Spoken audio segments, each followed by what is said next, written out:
What is going on, Casually FC? Welcome to the match review and reaction to Newcastle 1, Chelsea 1 in the Premier League Summer Series. I am accompanied here by the panel of Ahmed, Will, Chris, and Scott. We're here to discuss this game, break it down, and really get to the nitty-gritty of stuff. But before we go ahead and do so, be sure to check out the links in the description for everyone's content, Twitter, my links, Ahmed's channel, all that fun stuff is there. Discord. Be sure to also check out our Fantasy Premier League. It's down there. If you're going to join Fantasy Premier League, we have a league, the Casually FC League. Come compete. Let's see who knows ball. You know what I'm saying? So go ahead, check out the link below for the Fantasy League. Also, be sure to smash the like button if you haven't done so already. It does help out the channel tremendously. Subscribe if you're new to the channel. We're on our way to 3K, 2K celebration tomorrow at 10 p.m. UK time. So be there or be square. We're going to have a fun, awesome stream planned for you guys. Hit the bell notifications so you don't miss out when we do go live. Leave a comment down below. Let us know what you think about anything and everything that we're talking about in reaction to the Newcastle game. And yeah, it helps out engagement. So do that as well. And then be sure to check out the memberships, as it is only 99p to start off and 3 other tiers with awesome emojis that you guys can use. And do me a favor, anyone who is a member currently watching, go ahead and big up those emojis, brothers. But thank you everyone for being here. Big up to the chat. Let's go ahead and start with a quick review of the game and then we'll get right into it. So yesterday we had Newcastle face off against Chelsea over in the Mercedes-Benz Stadium in Atlanta, Georgia. Beautiful stadium. We had our boy Alex that was there as well as I think Strasbourg Steve was there too. But pretty much summary of the game. We started off the game. It was a tough midfield battle, I would say, but we'll get into all that stuff. But in the one opportunity that we got to get a shot on target, our very first shot on target, we had a wonderful play from Cassidy to get it to our boy who was playing right wing back, surprisingly, Ian Matson. Beautiful 1-2 pass over to Nicolas Jackson on the breakaway, and we see what we don't get to see very often, which is we're not used to, I should say, which is our strikers scoring on a breakaway. And Nicolas Jackson, who has been absolutely on fire in this preseason, once again getting us on the scoreboard. And then towards the end of that very first half, we had a Enzo, I guess, mistake that led up to a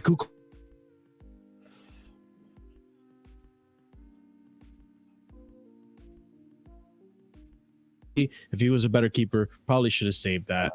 But that's another discussion we can have as well today. Then into the second half, pretty much a stalemate. Not too many chances created on either side. We had a whole influx of substitutions, including Sterling, including Diego Moreira, Gallagher. I think Gallagher. Yep. No, did he start the game? I don't even remember. Gallagher came on.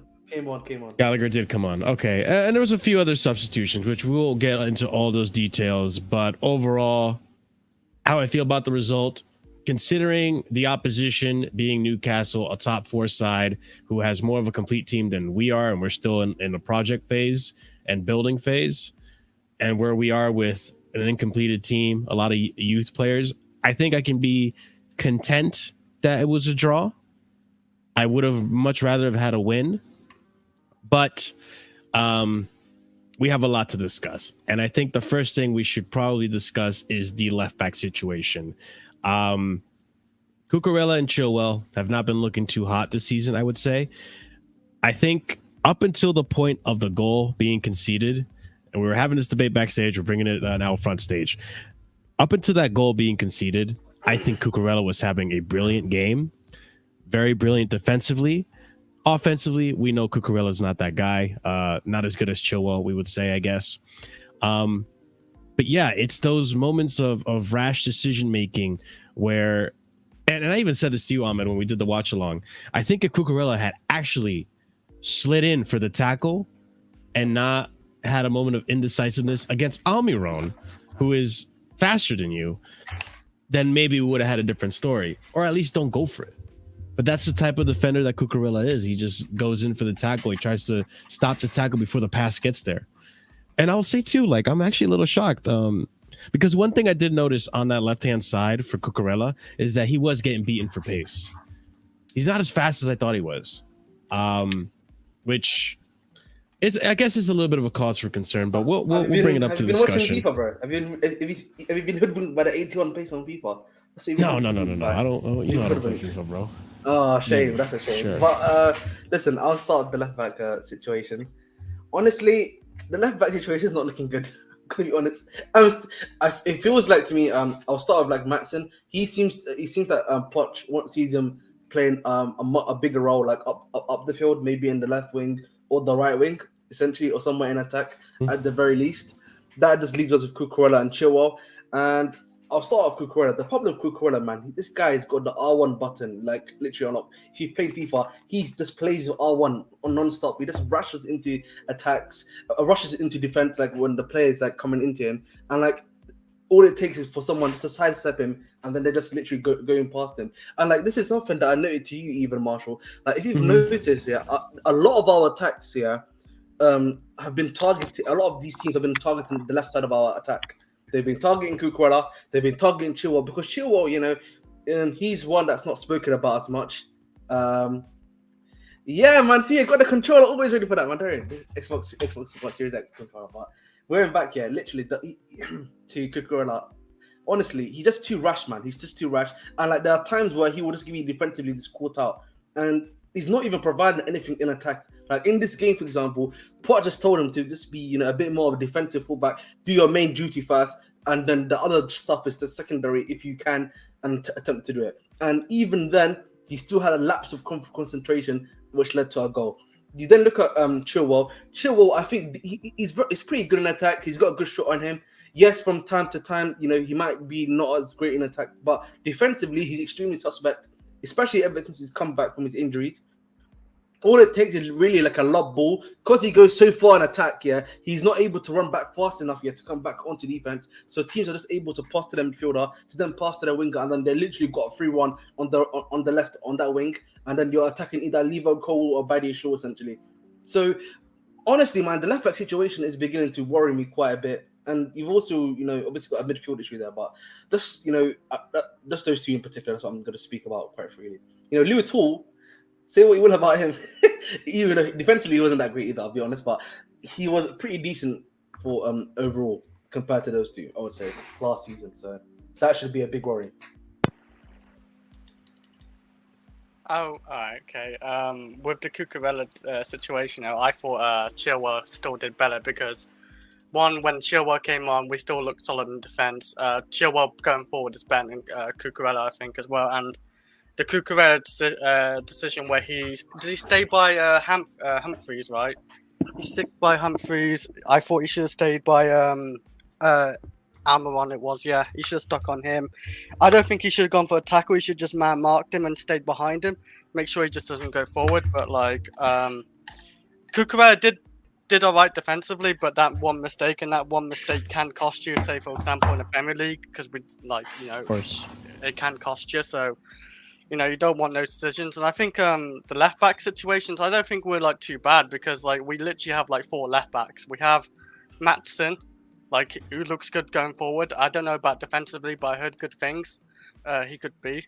And then we have Lewis Hall, who I thought last season as well, like, you know, he did all right as a left back. I don't know how old he is, but I think he's going to be staying at Chelsea as well, maybe, as a midfielder / left back, or wherever you want to put him as a bench player.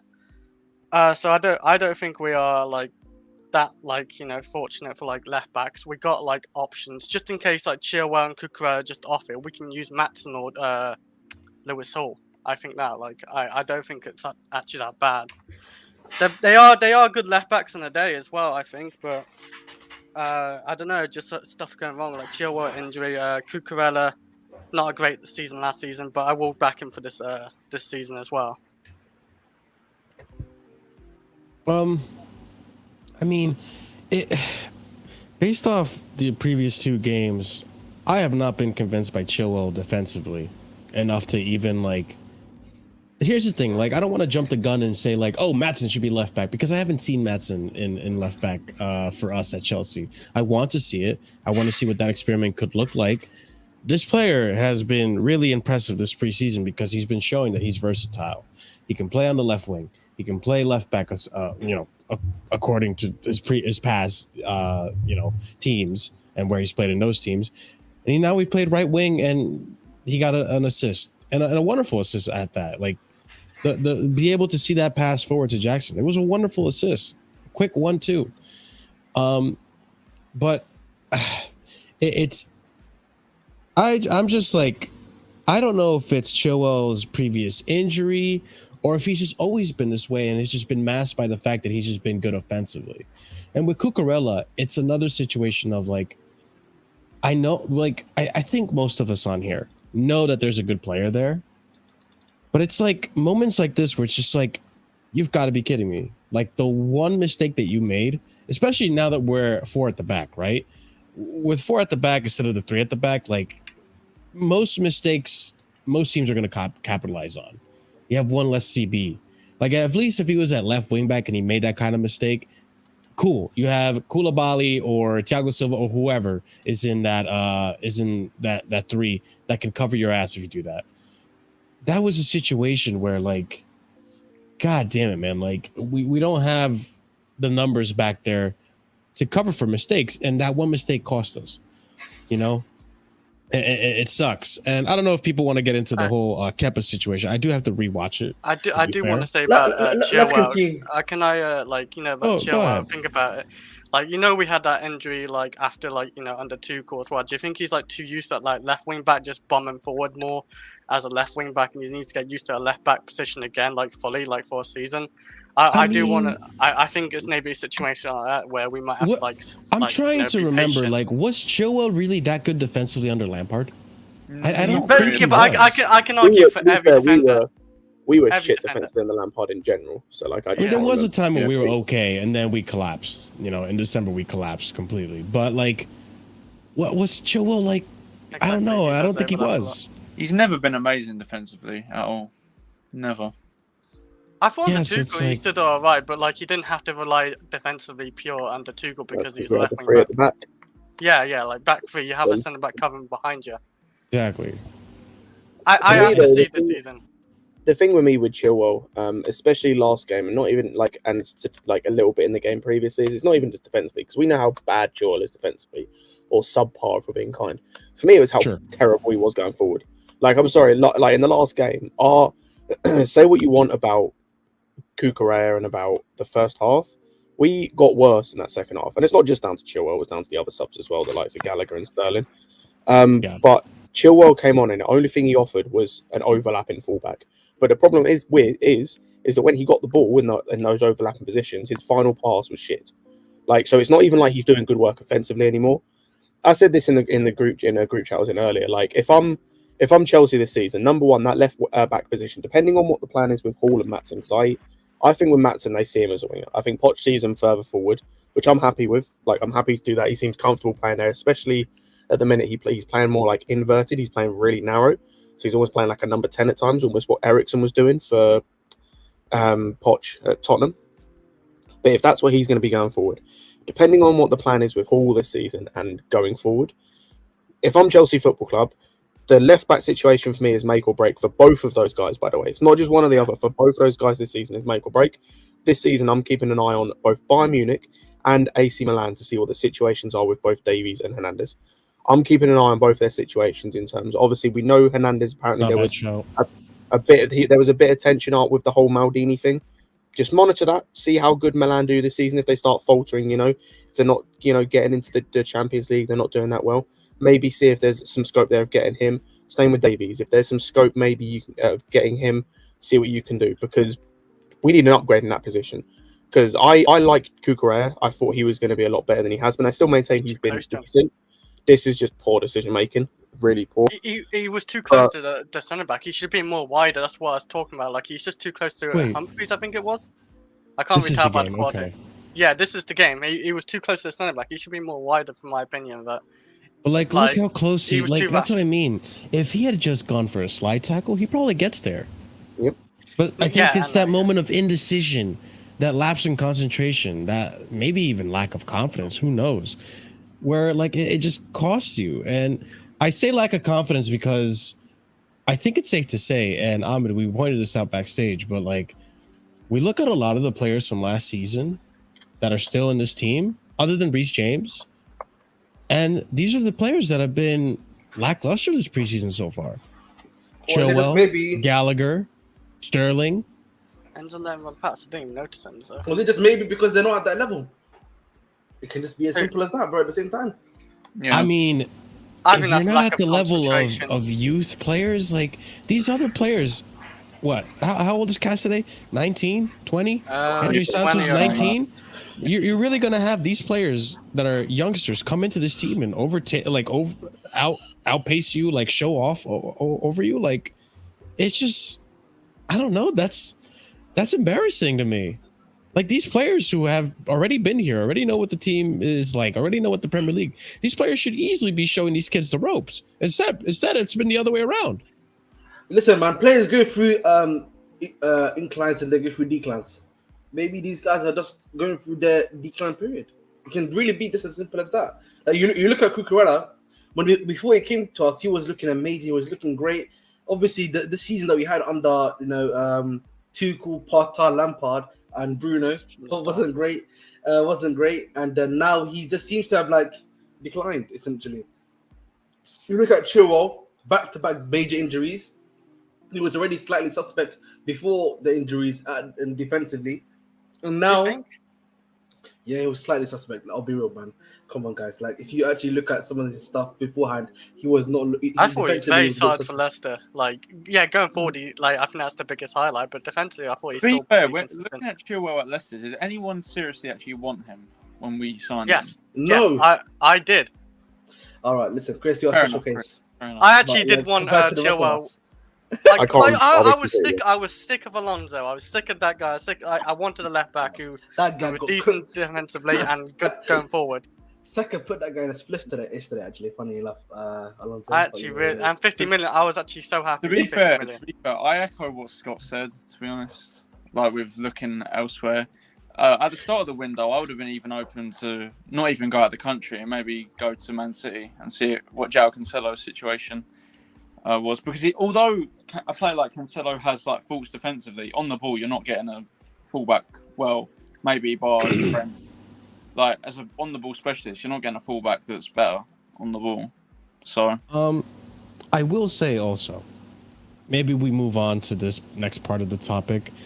I think this is a scenario. Same play, by the way. I think this is gonna go to show that like Enzo, we do need to get another midfielder.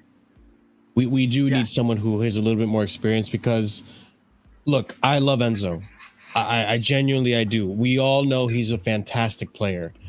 But he can't do it alone. And I'm not saying he's doing it alone. I know he has Cassidy there, Santos, but there's that, I guess when it comes to being in that situation that Enzo's in, he's the experienced guy. He's the guy that these kids probably look up to for orders and what to do and where to position themselves. But they're roughly the same age, ironically. They're roughly the same age. Roughly. Enzo's about to be 22, I'm pretty sure. But like situations like that, if he had a Caicedo there or somewhere of that caliber, an more experienced player like that, then maybe something like this doesn't happen. Maybe Enzo isn't forced to be in this position. But we look at this play right here that will obviously not play as soon as I'm trying to get it to play. But I still say Cucurella should have been on his man. Like he was just by his centre back for some reason. I don't understand why he's doing it. I seen it when I was watching the game last night, and it's just stupid why he's sitting by that centre back. I think it's Humphries. Give me 1 second. I'll replay this.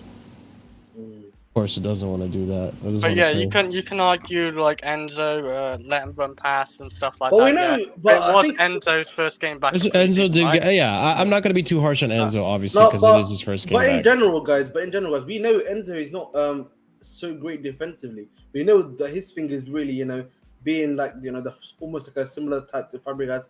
Does a lot of more, bringing the ball forward, making those sort of passes. Right. And everything. Not really. I don't think defensive. I think defensively he is solid though. Normally, like no, I look at even Argentina. He's solid defensively. But the point I'm making is that he's not. His priority is not defense anyway. His priority is to help to create the offense of the team. He's essentially a deep lying playmaker. That's what we're trying to. And to build up, yeah. Yeah. Okay, so the defense really is like a secondary thing that you can have, but listen, man, this only like puts more importance on us getting a another midfielder to accompany him. And I don't know, man, what's going on with that situation. Like every day, man, it's getting crazier. It's almost like a Chelsea thing, Obviously, I don't know if you want to talk about the news recently that happened, Marshall, in regards to the midfielders situation. But, well, I mean, yeah, we're going in for Lavia now, which I was saying yesterday. Like, let's just go in for Lavia at this point. Obviously we bid today apparently 80 million according to David Olsen. 75 plus 5 was the package we offered. And like, what's confusing me is that Chelsea know that Brighton have pretty much the majority of the leverage in this situation. They have the ransom hold in terms of contract over Caicedo. They literally have 4 years on them. They can choose and dictate what price they have. We are the ones that need to buy a midfielder, and they know that. And we've sold a bunch of players as well. So I don't understand. I don't understand. If you're not going to be able to reach an agreement with them for the value of price that you want, move on. Obviously, there's the Lavia situation now, which apparently we're trying to hijack now. We'll see if that happens or not. Honestly, we'll probably find out some more information.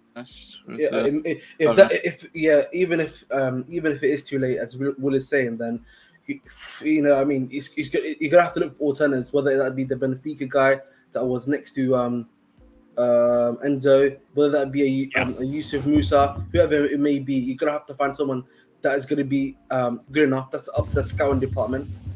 Do you know if Tchouameni's on the table or? I don't know. I don't think so, bro. I don't think so, man. I'm pretty sure Real Madrid. I'm pretty sure Real Madrid has the what's it called? The tactics and everything got already on that one, such that they don't have to send him at all. Okay, that's fair. Yeah, and I mean, do you guys think that maybe possibly we come back to this in January? Come back to what? Because the midfield situation. You can't leave it till January. I'm sorry. I'm sorry. Like, what are our expectations? Like, let me ask you this, Scott. Like, if we get Caicedo or Lavia, Caicedo, that's probably the ideal one, right?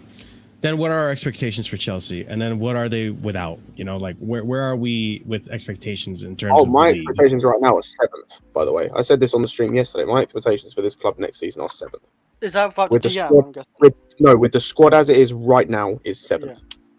Yeah, because you need additions, bro. You need additions. You look at the midfield. Obviously, without Caicedo right now, you've got Santos. It's gonna take an unreal Santos explosion in development in some way, shape, or form for us to have a solid midfield. It's not just development though, Ahmed. It's like the pressure that you put on him. Like he's your starting 6 next season, if as it stands. Yep. That should not be the sort of pressure you're putting on a guy, especially because most of the fan base feel like we should be finishing the Champions League. Caicedo top 3. Holy shit. Okay. That's a fair. Think so?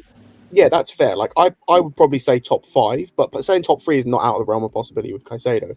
Even just a DM. That's the thing is if we end this window without a DM of any kind, this window isn't a success. Whether you call it a failure is something else, but it's not a success. It's been a failure from the incoming standpoint, I would argue. But from I think that's a fair thing to say. But even like from a DM standpoint, yeah, we need another DM. Like obviously, the other thing is like people not speaking about this. Madueke, injury prone thing, the red alert thing that we had on him. It's going back to Bikos. He's got a knock now that he's had essentially since the quarterfinals that the club is managing. So that's why he's barely. Is that why he hasn't been in the team? Yes, he's been having an injury. Yeah, he got a knock in the championships. Yeah, right. I didn't know that. Yeah, he's got a hamstring. While we're looking. By the way, hold the fort for a minute. I'll be right back. All right, man. That's fine. Yeah, go ahead, Scott. That's why the club is looking at. Yeah, that's why the club is looking at attacking midfielders essentially and right wingers essentially. Because like the worry with Madueke is that even though he's got a lot of talent, he's just not fit enough. I'll be honest, guys. It might sound a bit negative, but even if we get Caicedo, I'm still a little bit worried about the midfield. Just because if one gets injured, we're back to square one, and we have such a lack of experience. But and even Caicedo still he's not inexperienced. He's got a couple of years in the league under his belt, but he's still a young player. Yeah, well, the thing is, well, like, what's it called? Pochettino has kind of made it clear that he wants at minimum one. But I think he wants 2 midfielders to come in because, like, from at I'll least be the honest. that he's had from the press conference, that's what's happened. No, we're not I getting don't think this Alvarez. guy's good No, enough. no, I don't no. think this guy's No, even no. good enough, even if we No, want to no, get him. no. Do you know what the problem is? I said this yesterday, maybe yesterday or on another on a stream once this week. It might have been yesterday.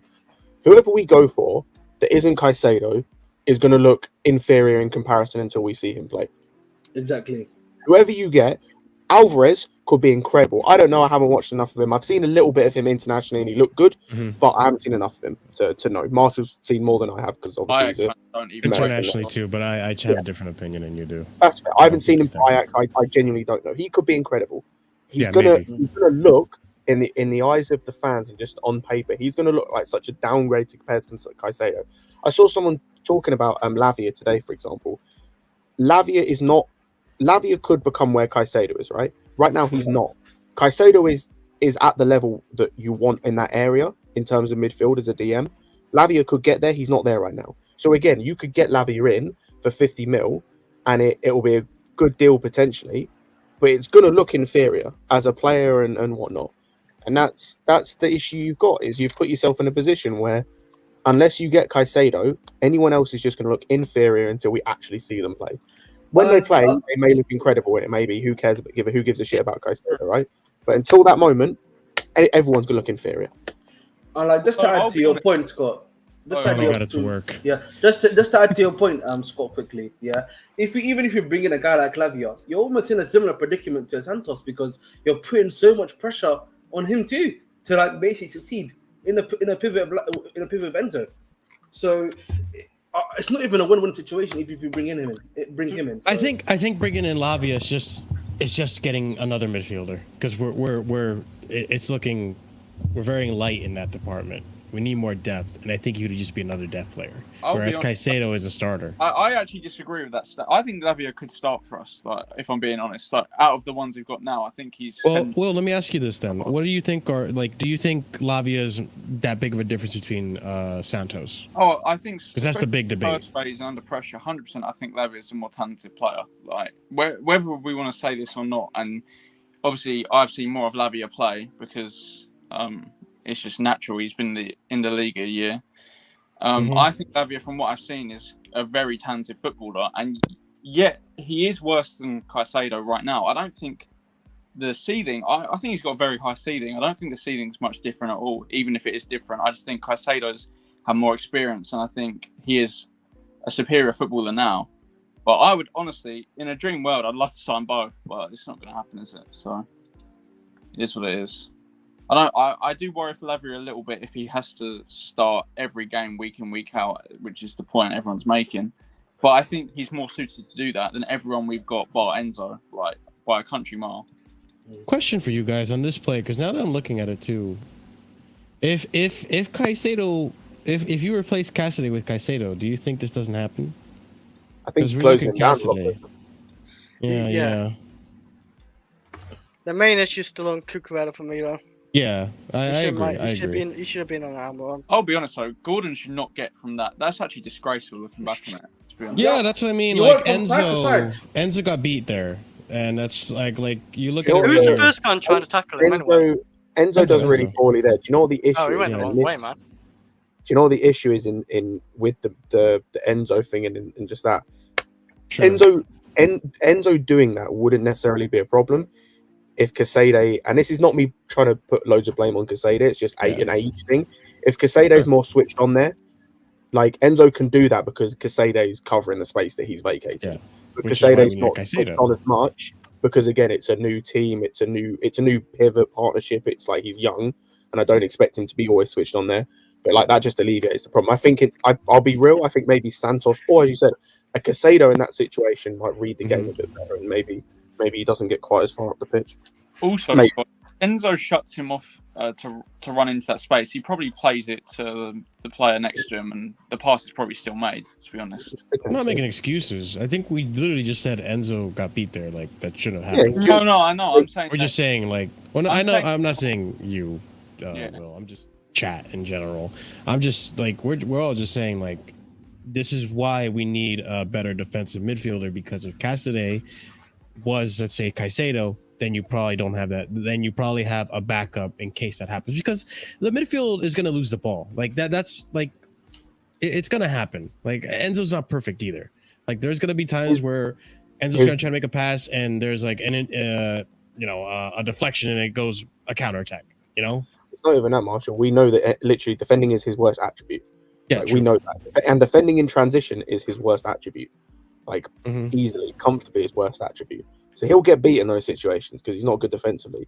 But this is why you shouldn't be having him as the deepest midfielder, because when he does make those stupid errors defensively, sure, you're not, in that moment you've got just the back four, and when you want to partner with him, who's a DM, who's an actual DM, because they'll be slightly deeper, and so they'll be able to read the game a bit better, and they'll be able to make up for those defensive errors that he makes, or those lapses in concentration or whatever.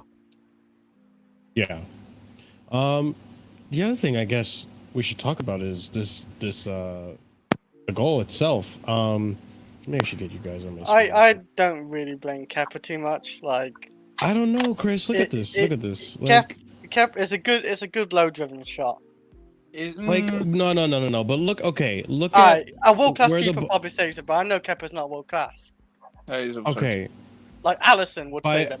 By the time the ball gets about to get to the penalty box, then Kepa starts diving. It's a pretty late reaction, and I agree with you. A world-class keeper does save it, but like, I feel like this should have been saved, though. Oh man, like it's unfortunate. Like Kepa, a better keeper would have saved this, which brings us back to the conversation. Like between our options, Raya, Martinez, and Sanchez, like I'll take Martinez. I take Martinez. There's only one. Not a good. There's only one player you can take in that choice of the three, and none of them are good, by the way. None of them are amazing. None of them are the big upgrades we need. None of them are world class. We need a world class keeper. There's no really world class. Emi Martinez is a world class shot stopper. Emi Martinez is a world class shot stopper. My doubts about him come from on the ball. Sure. My doubts about him come from helping build out from play, which if you're going to be a possession style team, you need. That was the biggest criticism, one of the biggest criticisms people had of Mendy, even though I don't think his build up play out of the back was that bad. Like, I'm not saying it was, Edison levels of incredible or Anana levels of incredible, but it wasn't bad. But that was their biggest criticism of him. I'd wait here. Just go for Maignan when we can focus on a world class keeper next year. Because we're not going to win the league either way this year, so I would look at Donnarumma for the future, because I don't know what his future is looking like at PSG. He's still at PSG, right? Mm-hmm. I haven't missed anything yet. I don't know what his future is like at PSG because it's Donnarumma. shaking. Yeah, Donnarumma. I've always liked Donnarumma. He's tall. He's good at saving. He's good at saving penalties as well. His kicking ability doesn't seem too bad either. It's a lot better than Kepa's and stuff. So I would look at Donnarumma. He is a work well. I don't mind Donnarumma, but I think Maignan a top 3 keeper. Honestly, top 4 maybe. Top 4. Honestly, for me, Donnarumma, I wouldn't say so, man. I think distribution-wise, he's not as good, and the decline that he's had at PSG is quite concerning at best, to say the least, when it comes to Donnarumma. So. But what world-class keepers is there then? Maignan. Maignan is the one you have to target, man. Isn't Maignan like 6 foot or something? No, he's I thought he's 6'1", 6 foot. Like he's 6'3", 6'4", if I'm not mistaken. He's not 6'4", surely. Chris, he's a fine keeper and he's great on the ball. On the ball. I hear. The problem is, Chris, it doesn't matter. Height doesn't necessarily matter if you're hard good to be enough. a short keeper though. Well, listen, we've had real world. No, it's not. We've had Casillas, for example. No, Casillas. Yeah, I knew you'd make Casillas because Casillas was like a freak of a keeper. His diving was insane. His there's been other short. What about Reina at his time as well? Reina's another one. Reina was like 6'2" or something. Is that 2 in goalkeepers' times? No, I'm talking about 6'1", 6 foot, or even under. I think actually Casillas was actually 5'11", just about under 6 foot. Like those type of at 6 foot. The difference between 6'2" and 5'10" or 11 is like 3 inches, bro. It's not that big of a difference. I think it's 6'2" and upwards. Listen, you're both right, but at the same time, like 3 inches can be the difference between Kepa saving this and Kepa not, you know? Bro, but the thing with Kepa is not his height. I genuinely believe it's not Kepa's height that's the issue. It's his reflexes that is the issue. Like, Well, yeah, this he should have reacted better. But it's not even this goal. Marshall, remember before this year, there was a chance here where a cross came in and like he just literally was just standing in front of the goal. I think it's the left side of the goalpost, and it hit him on the shoulder. He had no reaction to the ball when the Oh yeah, remember the header, the bad header, yeah. That is an unreal comment, by the way. Yeah, literally, 6 bro, feet, man. I told you, bro. Okay, 6 feet. It's not bad. Let's look. No, but I had to show. Like Marshall's like, oh no, he wasn't doing anything bad. He saved the goal. It's like, bro, if you notice, I mean, he didn't react to the ball at all. I thought he showed no. The thing is, though, like I think that was more so of a bad shot on target from Newcastle than it was a lucky save. It was like, a lucky save. Yeah, but like, it was a lucky save, but I don't know. Like, I don't know. Marshall, I think both can be true. People would have actually reacted better. I don't know. Marshall, both can be mutually. Yeah, both can be true, Marshall. Maybe he could have made a bad shot, but at the same time, the fact that Kepa didn't even react to that shot, yeah, and he luckily just managed to hit the side of his shoulder, you know, says a lot too. I'll be real as well. The thing for me with Kepa is not necessarily, I agree, like the height isn't necessarily the issue in just a vacuum, because as we point out, there are goalkeepers that have been short that have managed to alleviate that issue. For example, with Casillas, he was one of the best goalkeepers we've ever seen in the world. And he was 6 foot, and he managed to get around that by certain things. The problem with Kepa is, as I said, he's not commanding of his box, number one, which is a huge issue. And you don't, he's not commanding it anyway, whether that's punching, catching, you know, clearing area, whatever. That's one of the things I like about Maignan. As Ahmed said, his reflexes a lot of the time are terrible, are piss poor. And yeah, it's just like that. And the problem with goals like this is with goals like this, and it's the same with like the Leicester goal they scored in the cup that Tielemans scored, and other goals we've seen. There's always that thought in the back of your mind of, would a taller keeper or would a keeper who's more on their toes have saved that? That there's always that in the back of your mind with Kepa. Whether it's a shot that he should be saving, shouldn't be saving, whatever, there's always that in the back of your mind. Even the one that Brighton scored, the Undav goal in the last game, I saw people questioning about whether he should have saved that. And again, it's not necessarily because he should be saving it, it's because there's always that thought in your back of mind of, it's Kepa. That's the same with like a lot of shorter goalkeepers in the Premier League, especially with David Raya as well, by the way. I think Raya's the only one who's got a worse percentage of shot saves from outside the box. I think he's the only one. Bro, he's only an inch smaller than Maignan. He's 2 inches smaller than Buffon. Wait, who are we talking about now? Raya? Smaller than Casillas. No, Kepa is. That's not true. What? Raya's shot save percentage is worse than Kepa from outside the box. Bro, he's not joking. No, look at Vic's comment. He's 6'2". Oh, I thought you were talking Oh about... my God. See, man. No. Kepa's not 6'2". He's 6'2". No. Hang on. Kepa height, because I've looked at his height before. I thought Kepa was 6'1". He's 186 Kepa right now, and that is, if he, as I remember, it's 6'1". Yeah, he's 6'1". There's no way that guy's 6'2". Yeah, it says 6'1" over here. Where are you looking? I'm looking at Wikipedia. literally the top.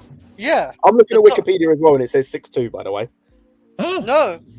I'm looking at it right now. He's 186, right? Bro, He's regardless, 186. by the way, that highlights the issue. That literally highlights the issue. This guy is 6'2". 6'1", Yeah, 6'2". He's an inch smaller than Maignan. Go and watch how Maignan commands his box, and go and watch how Kepa commands his box. Go and watch how the saves Maignan makes. By the way, guys, if you want to make Kepa 6'2" and not 6'1", smash that like button. Over 100 of you guys watching. Let's give Kepa an extra inch. Bro, that makes Kepa's situation worse. Yeah, it does. I was going to say that makes it worse. I was giving him the benefit. Yeah. You could give him the benefit of the doubt at 6 foot. Bro, that's... I think that Chelsea website, they're lying, man. They added the inch. If you compare what we have now to Kepa, do you remember how Courtois would just claim every fucking cross and every corner that would come in? And just compare it to now. My word.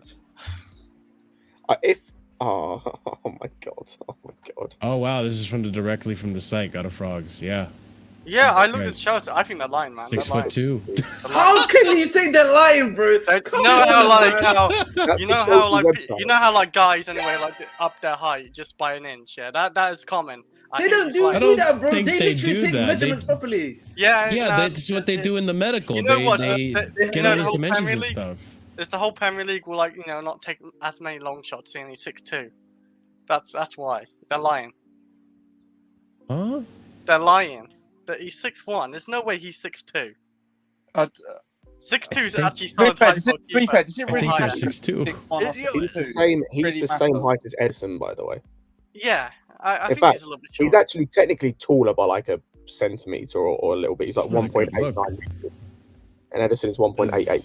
He's the same height as Not Edison. good, That's my boy. bro. All of this just makes it worse. All of this just again highlights the fact we need a new goalkeeper. And I'm not Yeah, talking about David I agree Raya with you. or Robert Sanchez.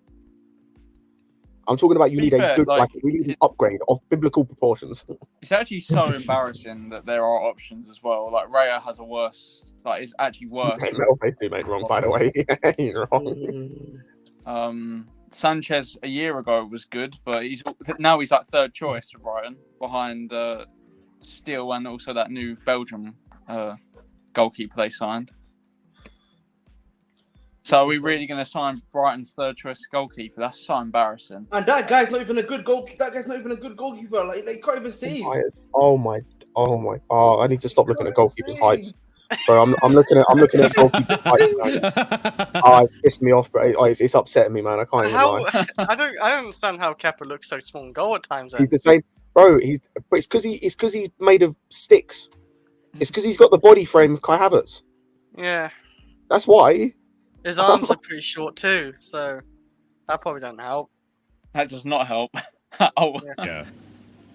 God damn. honestly, man. I tell There's not Martin many to wait keepers. till next- That does put it a lot into perspective. I'm not gonna lie. Oh, They that said makes less inexcusable let's get performances. the hair still free agent. No, Stop. no. Why do you keep on doing this nonsense, bro? I don't get why no one wants. If we have no choices, I'd And rather that's- take Gea in this year and age. I would rather. Okay. I feel like the De That is how Gea is much I just don't a want the Gea. perpendicular or a parallel move. Like we're not getting an upgrade, or maybe we're he's gonna ain't get got- downgraded with the well, Gea. He hasn't got biscuit wrists. Well, at times he has maybe, but not as many as At times, Kepa. exactly. Kepa doesn't have biscuit wrists, but at times, like he also can't distribute the ball, just I- like I've only Kepa. seen it like a handful of times, like over the years. I'm talking, not like every But season. like one of the biggest issues that we have with Kepa is the fact that he can't pass the ball. Or I mean, okay, listen, it's overrated. It's De overrated. Gea also I has should say. slapped at a lot of easy shots in the last year as well and made a lot of Yeah. errors as well. So I don't know. We're fucked Yeah. for keepers, aren't we? Because we just can't seem to get. We just have to wait. We just have to wait, or I hope like that Diogo Slolina Costa. is the I guy. I like Diogo Costa. I think Diogo Costa would be a Blame good Reina, signing, yes. But, That's 100% a Marina signing and a Marina problem that we're stuck with. Just like Romelu Lukaku. And just like, I don't know, name another player that is still here under Marina. But this is it's just damning. I'll be honest with you. Because I was under the impression he was like under 6 foot. Who's 6 foot? He's 6 foot. I two, thought you know. Kepa was. Oh. This is insane. So, He's not even I short than if he's 6'2", apparently. yeah, so now again, I'm not even giving him the excuse because he's just I- awful at 6'2". I wouldn't mind Martinez, at least just for a season or something or two, like just a short-term keeper until we can get ourselves coverage for like a good keeper. I think Martinez would be not a big upgrade, but a slight upgrade. Do you for think Kepa. Villa would take the piss though a little bit? Oh, with what he's worth? So it's probably I not. don't know who their backup goalkeeper is the issue. So I it think their depends on- backup goalkeeper is not that good. I don't think. Yeah, it depends on how much they try to back up. Imagine we just Or- give Villa money to upgrade their position and then they end up I with say, a I, better. mean, I say that, but Inter Milan literally sold their only goalkeeper to United. So whatever happened to? he's going to Fenerbahce. Okay, Yeah, he's a good shot stopper. he was Well, such for my a score. good shot stopper in the World I Cup. think he I'm got not a move sure. already, if I'm not mistaken. Yeah, he's going to Yeah. Fenerbahce. Yeah. Oh, An I can upgrade from where he see it was. now. I can see us going for that Ukrainian goalkeeper, which I mean, Oh, sure, but like would not instill me with a lot of confidence. I'll be honest. Nothing Again, it's silly just one of those- confidence in that position.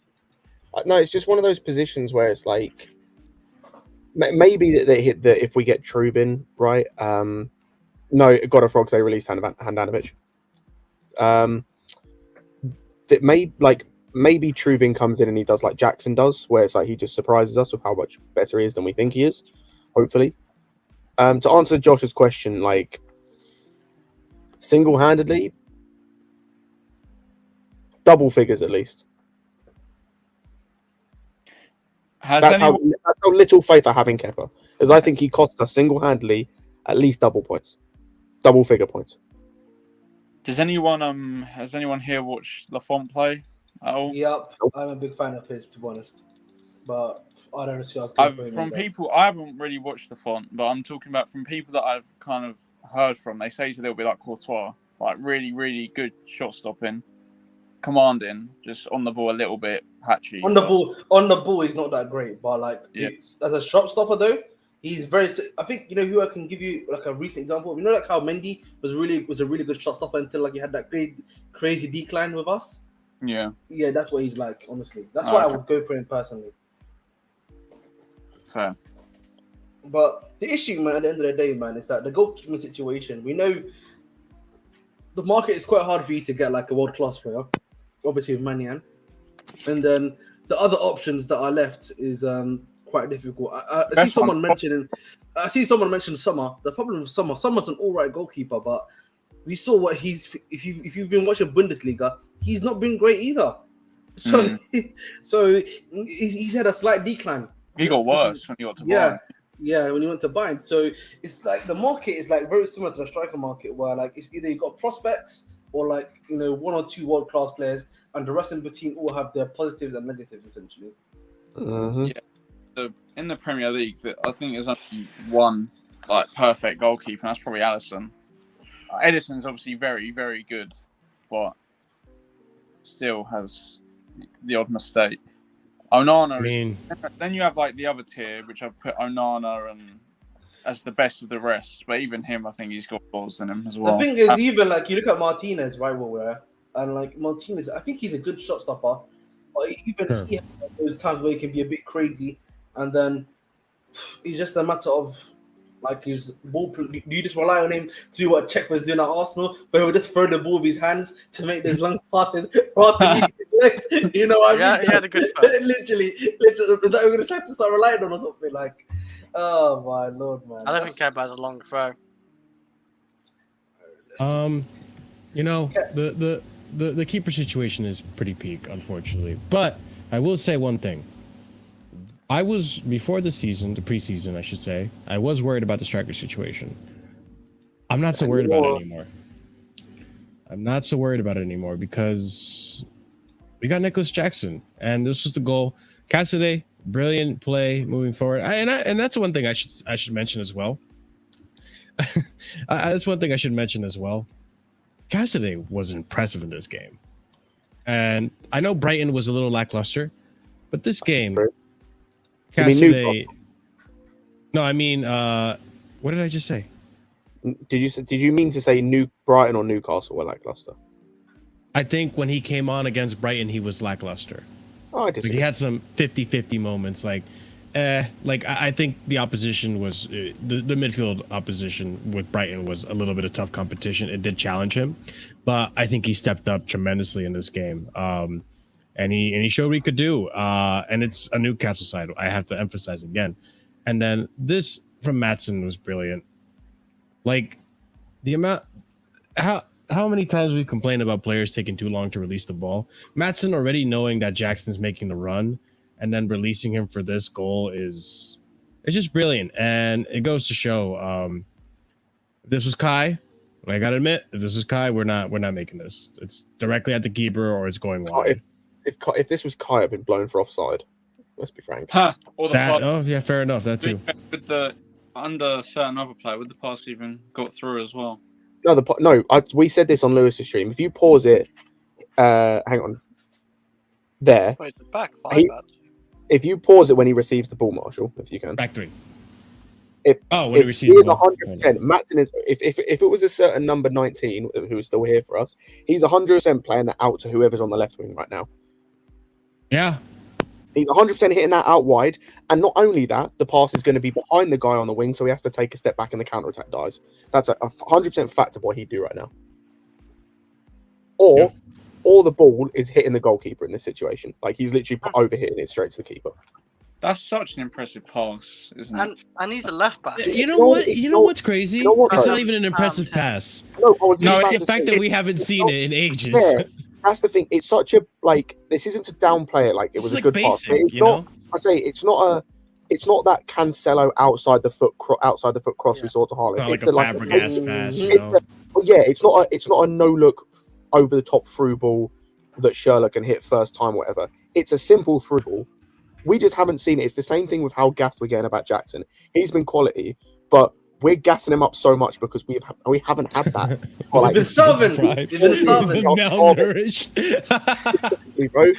Bro, we've been no. screening up. We've been living out of bins for our whole life, and we've been given a McDonald's, and we're thinking it's like Homemade food, man.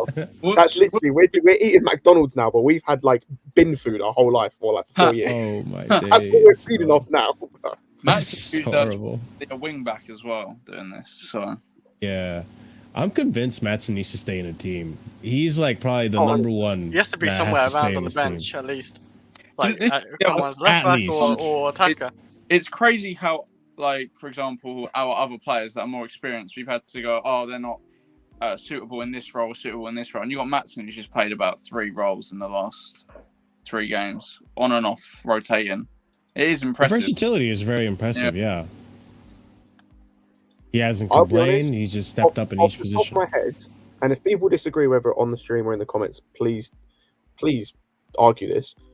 I would say there are only 3, based on preseason what I've seen so far. There's only 3 players who I would say are locked in starters for the first game of the season, and 2 of them were involved in this goal. To be fair, if we're going off performances, I'm putting Gusto in the starting 11. I don't think he's locked down because I think it's you can make an argument him or Oh, James. okay. That's For fair. me, the only 3 I'd say are locked in starters for that first game against Liverpool should be Maatson, Jackson, and Enzo. Are the only 3. Yeah, that's fair. I think everyone else you can make a case for. Everyone else you can make an argument. Scott, do you know what's crazy though? Like, if we compare our fullback sides, yeah, we're so like set. We're so like we're actually so good in right back. Right back, we're actually so sorted. And then in left back, it's like completely opposite.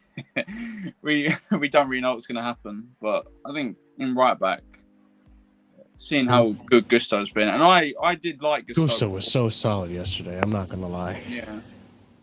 I think Just the last 2 games. That's the last 3 games, actually. I should say. Yeah. Like his one-on-one defending, by the way, is unbelievable. He closed after that first goal. He closed What out is it? Mitoma. Hang on. Mitoma was one of the. Go ahead. What is it with us buying like guys fullbacks from the French league and then being incredible one-on-one defenders? Because I seem to remember the last fullback we bought from the French league that happened as well. Yeah. Bro, I can't lie to you. People were cussing him out like last season, said they wasn't defensively good, and then like we're teeing him fees, and I'm like, Honestly, though, It's taken him a game and a half. Like it's taken him like 100, Against- 135 minutes for them to be like, nope. like Isak and Matoma, you could argue are 2 of the most difficult players to defend against in the league, Bro, especially. Do you see what Isak did? Do you see what Isak did to James in the first half? Yeah. I remember that. He did like that's a bit of skill. He like, and I think he nutmegged him, didn't he? He got past him. Like, but yeah. or even Gallagher. Do you see what he did to Gallagher, bro, in the second half as well? Oh, that's Jesus, Gallagher. That was nasty, bro. Oh, that's Gallagher. That was a Gallagher. That's like half a meg. I think Malo Gusto will only get better as well. I think he's the only couple of criticisms I have is maybe like sometimes he's been a bit sloppy like on the ball at times, but even then that's like a couple of times. Like I can't. You know what, and he's you just know, a young player. He's really talented though. Like someone might have mentioned this in the comments, and I can't remember if they did. Do you know what I'd be half tempted to do for Liverpool, depending on how the rest of the preseason goes? I'll play him at left back. I wouldn't be against it. I'll be honest. Wait, Gusto? If you, because depending on how much you think he's going to offer you going forward, because I haven't seen too much going forward. A lot of his best work defensively. Yeah. Depending on what you think he's going to offer you going forward, if you want to lock off Salah, put him left back. If you that want to lock could Salah be off, I'd work. put him left back. He's Have James right back, him left back. Obviously, that depends on how the rest of preseason goes. You know, if Maatson starts to play left back and is incredible, then that may change. Yeah. If Cucurella or Chilwell starts to play better and they start to improve, then fair enough. But if I'm going off right now, I'm putting him left back first game of the season. Yeah, you know what? That doesn't sound like a bad idea. And by the way, I mean, when it comes to the James situation, by the way, where was this? Oh, here it is.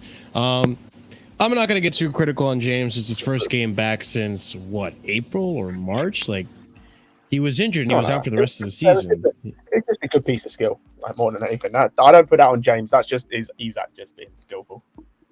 Yeah, but I mean, I think James, like a fully fit James, game match sharp James, there's a less likelihood that happens to him. He is a very good defender. We know this. Like, I don't think James was good. He had a brilliant pass to Jackson in the first half that, unfortunately, if he had let go sooner, it would have been onside and it would have been a brilliant second goal. But I think he just needs to get used to the pace of the game. Can I ask a question quickly?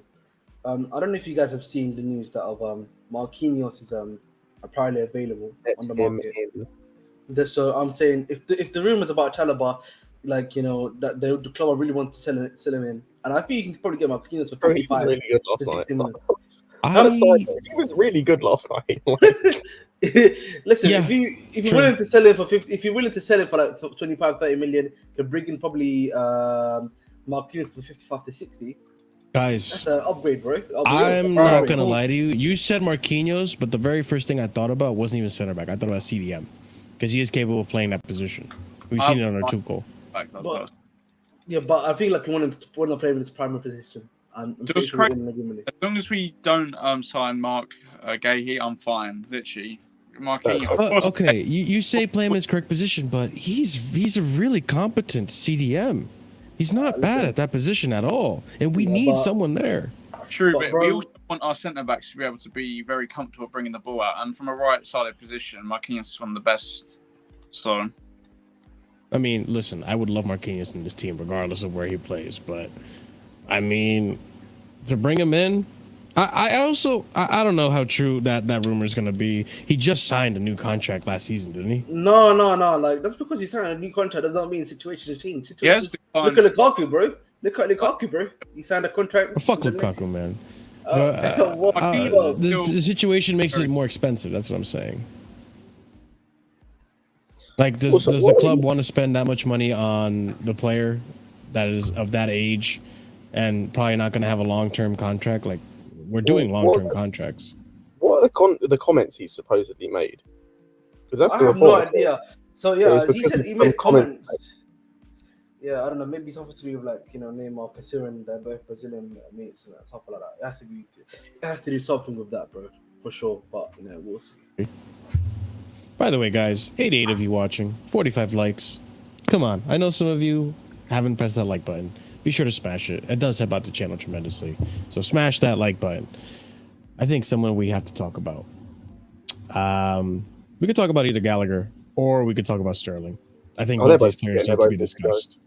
Like I said before, like that first half, bar the goal, I can't really make a complaint about that first half. That second half was dead. Absolutely tragic. And I'll be real, most of that came from the two subs at halftime. Like, they killed the game so incredibly and so suddenly. Like, that was the equivalent of like a, what's it called when you're in a car? Like a emergency brake is what they did. They put the handbrake on the team is what they did. Those two coming on. Jesus Christ. Can we talk about Sterling, Marshall, please? I was going to say, like, I'm more inclined to think Sterling was the one that really put most of the halt on that. I understand where you're coming from with Gallagher, but I think Sterling in that game just... I don't know if you guys noticed. Well, it's not even just that game, bro. He started... Well, okay, obviously. Well, we're talking about this game, right? Sterling in this game started at left wing, then drifted off to the middle, then went to the right wing, then came back to the... Like, this guy doesn't know who to pass it to. He almost looks clueless there at times. He's lost in that pitch. And then the amount of times he just got easily dispossessed. Diego Moreira came on at right wing and looked more impressive than Sterling did in the past 3 games. Do you know what's a bit sad with Sterling? Because I've actually defended Sterling since he joined. But if he he just doesn't look hungry. Really, that's I agree. Yeah, yeah. also like if you compare like the when, for example, we've seen Angelo playing preseason, or Mudryk, or players that are newer, not even newer to the club, because Sterling only signed last year. I keep forgetting. It's not even like he's been here for like a while, and it almost looks like he's been here forever. That's what it feels like to me, anyway. I don't know. I can see why the club are looking at players like Elise and have signed Angelo, who might get loaned out but could come back in a year's time. I see why Herrera could get chances. I'm seeing why Matson's playing over him as well. Like, I can see this going wrong for him, especially. The thing is too, like, I know what Sterling is capable of. I know that there is a good player there, but like, how can you put that up on that? It's okay, man. It's we love going in, man. But the thing is, with Sterling, it's just, I know the player that's there. I know what he's capable of doing, and we've seen what he can do at Chelsea. Like, there's good player there, but like, it's almost like what like Will's saying. It almost seems like he's not hungry. Like, even his off the ball work, like, I'm seeing nothing from him, man. I really am. And not that I expect that from Sterling. I know that it's not the player that we got there, but like, you would think under Poch, there's a whole change of mentality. Like, that you need to put a little more effort. You need to put some pep in your step. To do more. Let go of the ball. Like, he wasn't really doing much of anything at all, and he kept losing the ball constantly. Like, even Gallagher wasn't losing the ball nearly as much as Sterling. How many touches does Sterling have? Yeah, well, that was at the time of the game that you had said it. I don't know how many he ended the game with, but it probably wasn't over 20. It's probably like somewhere around 14. I think he only had 6 or 7 touches in the game in total, but at the time I said to you, I think it was at the 70th or 75th minute, he only had 4 touches the whole time. It's crazy because I don't even think that he's... When I mean he doesn't look hungry, I'm not saying that he's not hungry. I'm not saying that he's not, because I've seen the quotes. He's been positive. He said that Poch has put him through hell in training. Do you think that's a little bit of PR, Will? Not necessarily, because even he was very critical of last year as well. So he has been relatively like positive. And I'm not saying he's not trying or anything like that, because that would be stupid of me to say. He just looks a bit like finished. Like, every decision is like wrong. I don't understand. He looks cooked, man. I can't lie to you, man. He just looks cooked. Like, we can't defend him at this point. And the thing is, like, I know that people make the excuse, oh, it's just preseason, let's watch him in the Premier League. The problem is, if you're looking like this in preseason, I'm pretty much expecting you to look like this against Liverpool. Although I do, to a certain degree, I agree with you. But also, I guess preseason is about getting to like your sharpness. But the problem is, bro, it's not even just like match fitness, bro. At this point, the thing with him is that he seems that he's fit. It's just that, you know, he keeps on making the wrong choice, and he was doing a similar thing last season to what he was doing now, where he was just making the wrong choices. So it's almost like a continuation from last season, if you're being honest with him. That's the only issue I would have. That's the only thing I would say against that, if I may. My biggest issue with Sterling from the game last night is just that, like, the difference between what him and Mudryk are doing is that Mudryk was constantly an outlet, which works, especially when you're at a team that don't really have many of those. Like, if you can have one outlet, it kind of helps. As soon as Sterling came on, all he wanted to do was come short for the ball, come deep for the ball, which, since he's not that good on the ball and in tight spaces, doesn't really make much sense.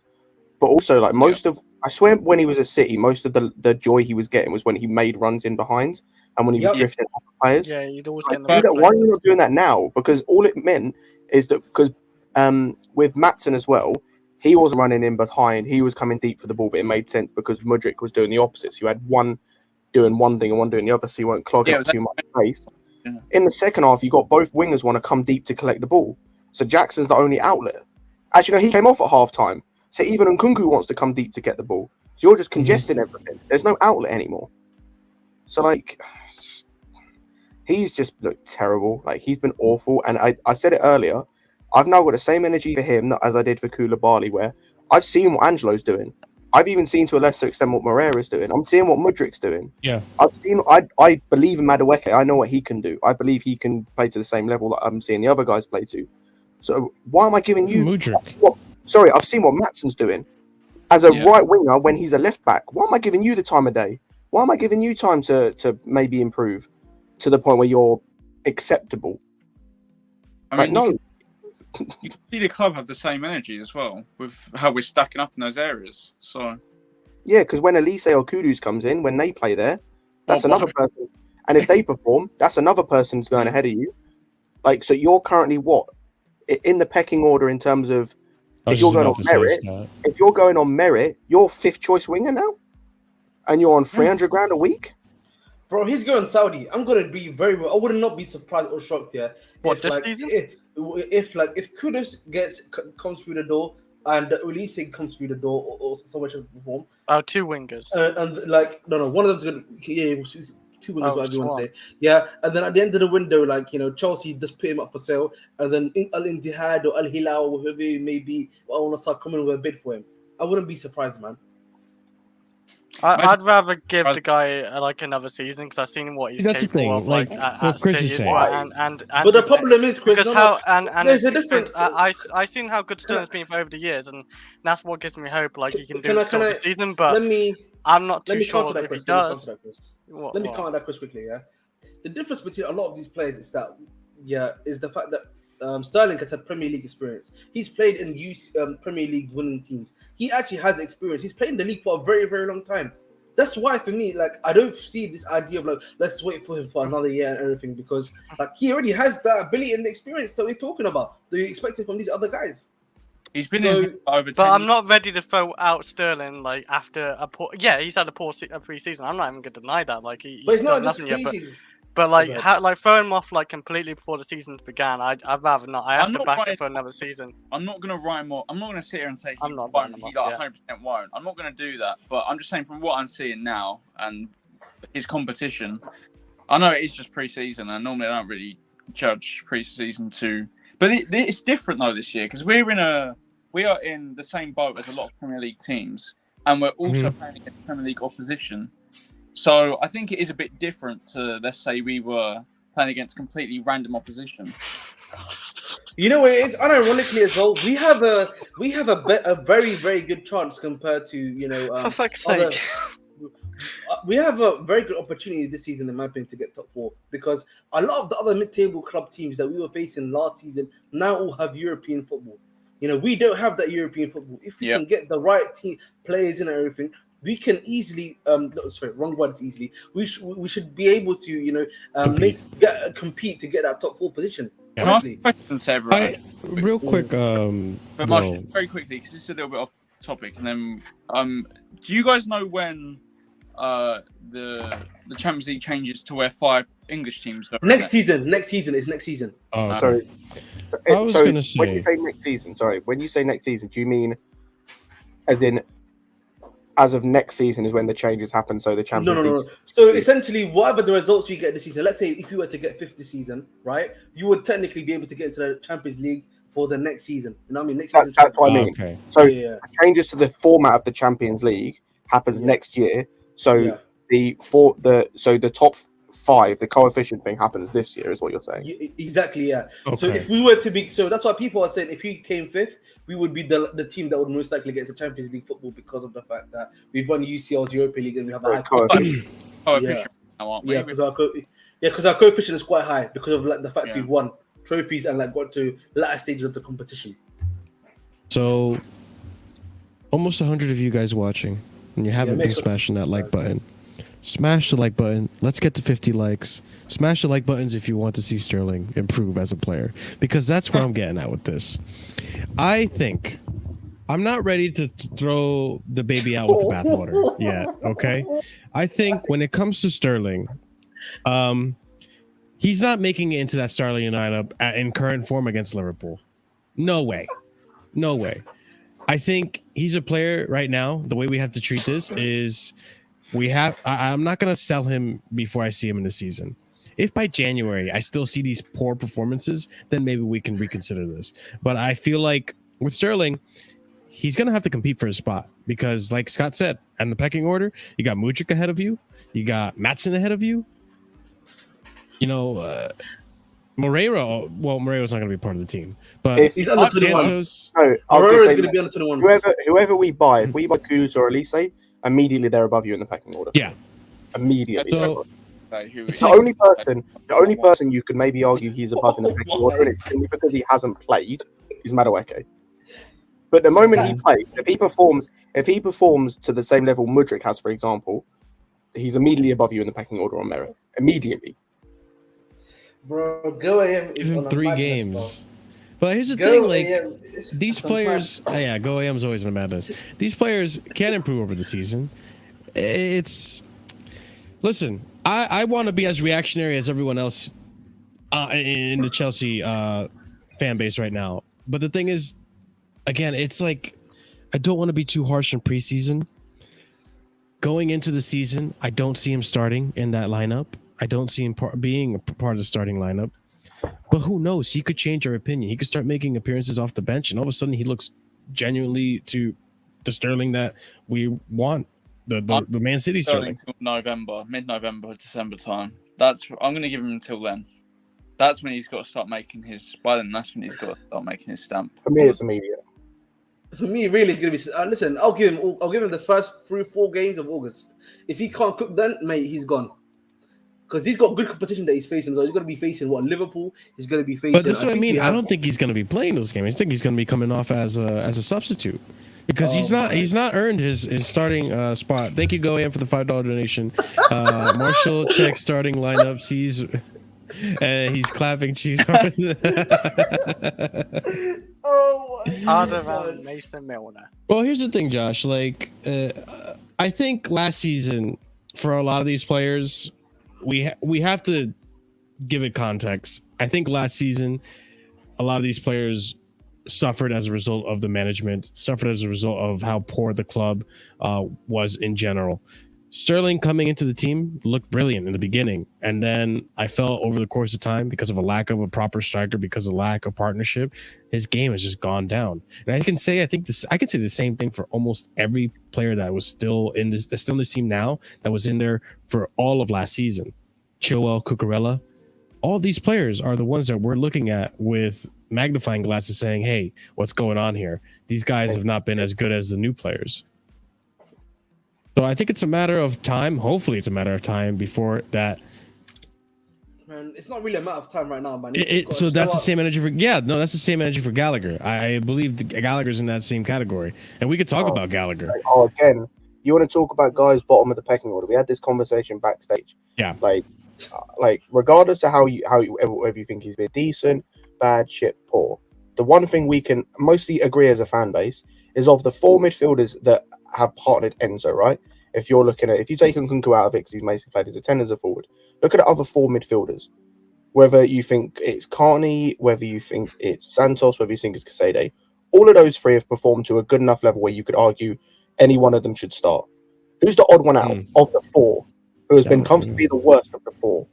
It's the same dude who's the most experienced, who's played the most, who is meant to be the leader, quote unquote. I think he's the oldest midfielder we actually have now. Yeah, which is. That's great. That's fantastic. No, don't just clock that. So what? Again, it's the same argument. Why am I giving energy to him? Why am I letting him develop? Why am I wasting my time with him when I've got guys younger, better, showing more, with more fight, just technically better, starting from a higher platform? Why am I wasting my time on this scrub? Do you think Gallagher's like one of the only players that everyone in the fan base doesn't rate and doesn't like? I don't think he's the only one. It's not like I don't like Gallagher, but I feel like people like to be overcritical of him.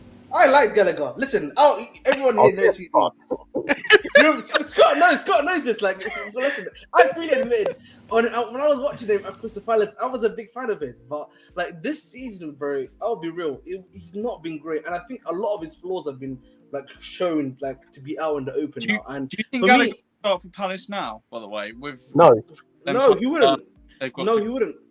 Yeah. I think the problem with Gallagher right now, is he's just not the technical aspect for me is like the main thing. The other stuff I feel like you can change with time, but a technical ability on the ball to hold the ball and pass it forward. Sure. It's just not it, bro. It's just not it. And he cannot. That's why for me, he can't work in a pot system right now. Because the moment he tries Can't to work in any system, mate. bro, but I'm just saying to you, in pot system, he just can't work though. Like I was having this argument with like Marshall. I was like, this guy cannot do one touch pass, like to break the press.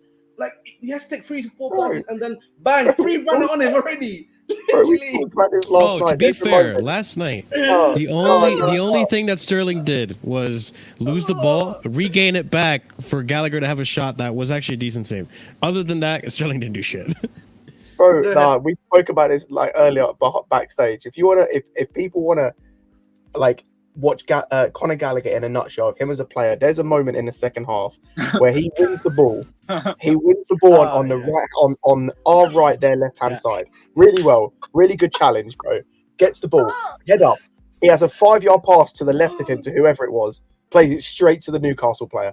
Literally, if you want to go and see what Gallagher is in a nutshell, is that moment, that 10 seconds of play is in a nutshell with Gallagher.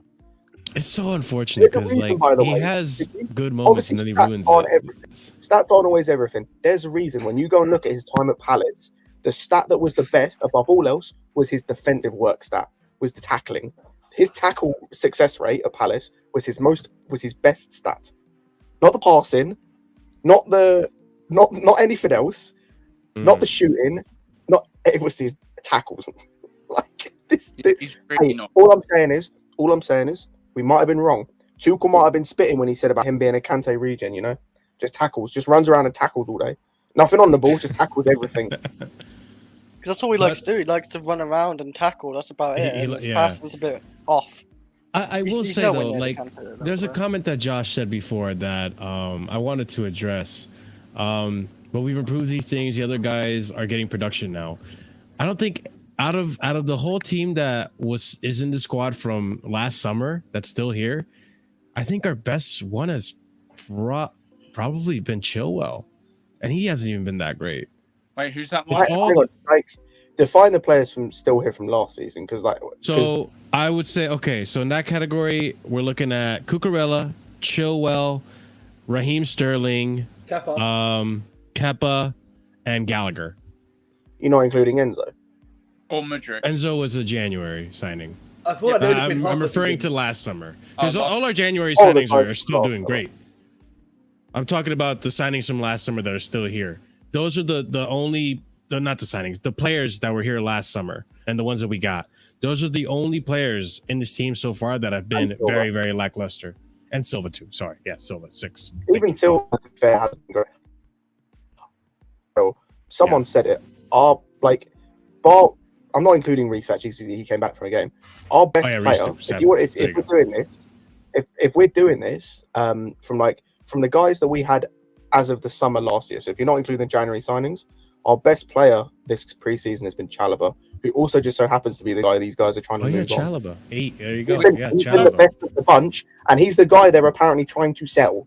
Make it make sense. You know what's crazy? I actually don't mind us selling Chalobah. If you wanted to sell Chalobah, though, why do it now when Fofana's injured? Why not go for someone of actual good quality that is better than Chalobah at the start of the summer? I don't understand it. You might as well just keep him if you're going to sign Mark Gahey. If you're going to do that, you might. We're talking about Sterling, right, Josh? Is that Yeah, what you're referring to? I think he's referring to Sterling. That's what I mean. Like, I don't know. There's 7 players in the squad. The best one from the summer, the team that was still here on summer, was Chalobah, like we said. I don't know. I'm willing to give time to see if they can come out of this mentality that they were stuck in last season. That's my point overall. I still think they're stuck in that mentality of last season. Mate, but how long can you be stuck in that mentality when there's other guys that are going for your competition, more hungrier than you, have more desire to do better than you? I think that's something that's gonna motivate these players to fucking step it up. Once we start playing, Marshall, you've the been real saying that for season. quite a while, big man. You know, they've been playing preseason, they've been playing training. Like, you know, if that's not going to make you any more hungry, I don't know what will. The season hasn't started. So once the season Season starts, technically has started, bro. If you be listen, you the can say what real you want. Premier League season. Okay, but I'm Let's saying be the real. Premier League season. We know some of these players, they don't have the best attitude. We know that already. These players were the same players. I don't Well, even think some of these players are the same players that. Go ahead, Will. I don't think it's really getting to the point where it's attitude. I don't think like the players that we've had from last summer. Yeah, I don't think Sterling's attitude is that bad at all. To be honest, What I'm trying to say with the attitude is that there's like a more. They're not taking. Maybe they aren't taking. I'm just spitting hypotheticals here. Okay. That's fair. Maybe it's just that they're not taking preseason as seriously as the rest of the team. Maybe once the league starts, maybe these players start to step up their game. I don't know. I'm saying maybe. But my point is, I'm not trying to throw the baby out with the bathwater yet. The problem is The bathwater out with the baby. Sorry. It's at the backwards. the problem with that is if that is their attitude, which I actually agree in terms of the attitude thing, I don't think with the guys that aren't performing it's an attitude problem. I think it's a talent problem. Yeah. Like I don't think it's an attitude. I don't think with Sterling it's an attitude thing. I don't think with Gallagher it's an attitude thing. I don't think with Chilwell or Cucurella or anything like that. I don't think it's an attitude thing. Like I think it's just they've not performed. I think it's a performance thing. It could be a confidence thing if you want to put that. I think there's a little bit of a difference. I don't think Possibly. it's don't want to play. I don't think it's necessarily their attitude or how they want to play. I think maybe, especially Cucurella and Sterling, maybe that's a little bit of confidence. I agree. But, I agree, but we've seen how that previous team stepped up when it came to big games. Those are players that were still there last season. Yeah. So I mean, there could be a little bit of complacency there as well. Maybe some of these players actually think that they have a position in the team. I hope that's not the case. I hope unless we see better performances from Sterling, unless you see better performances from Gallagher and Chilwell and Cucurella, I hope come the Liverpool game, we don't actually see those players there. I want to see Mudryk or Maatsen on the left wing. I don't want to see Sterling. Depending on the left back situation too, like if we're going to play Maatsen and left back, I want to see Maatsen left back over Chilwell over Cucurella. If he's good defensively, which again, I haven't even seen him defensively. He's been more I've been convinced. But I don't think he's great defensively, but I reckon it probably could work. It probably could work. We'd just have to change our shape slightly on and off the ball, which is normal anyway. So it's the problem.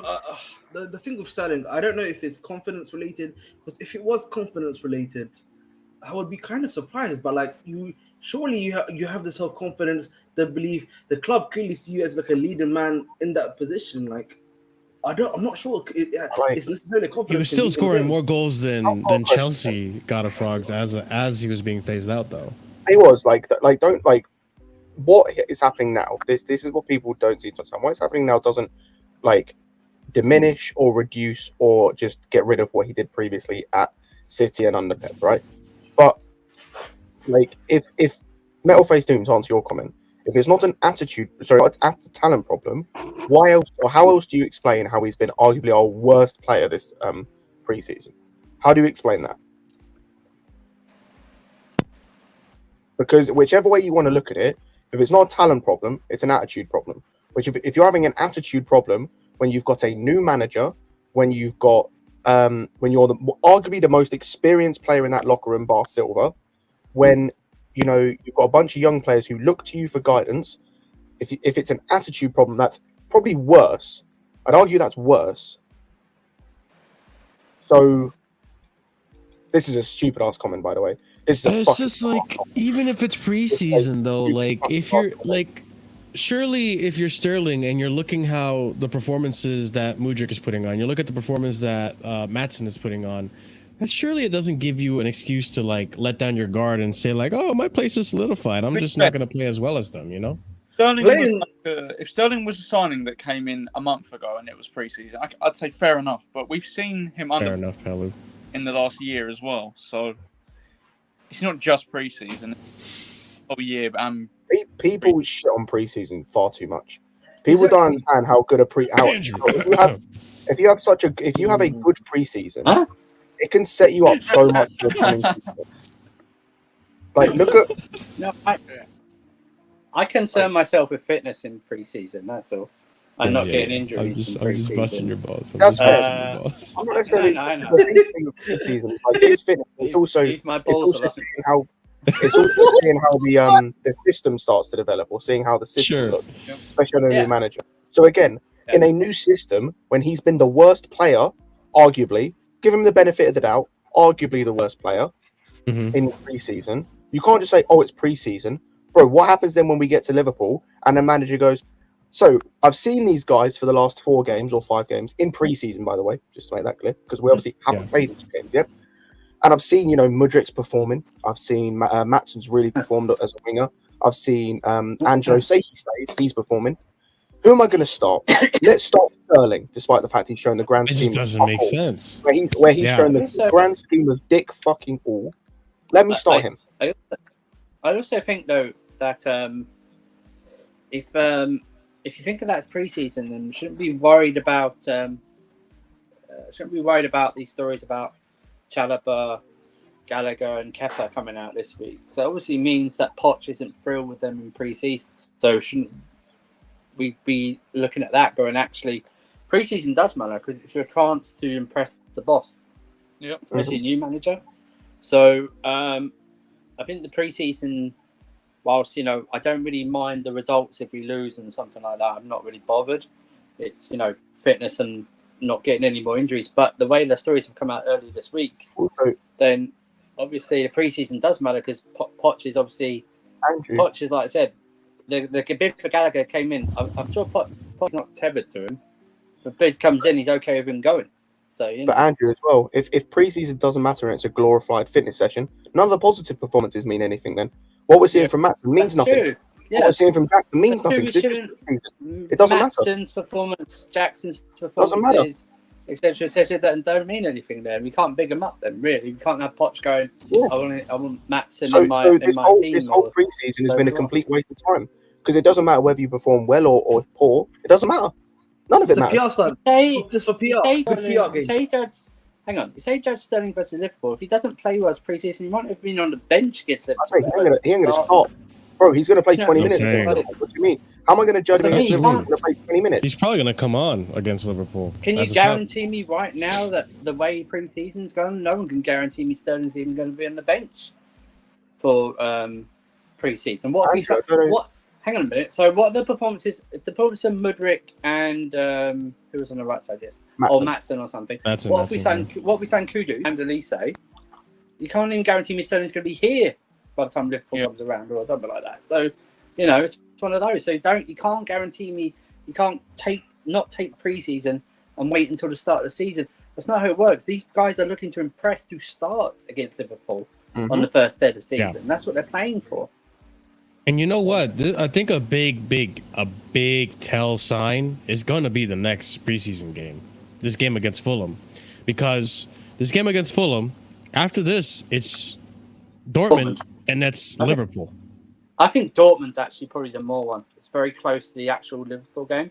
I think the starting lineup at Dortmund, because I think they'll obviously make changes at halftime and stuff like that again.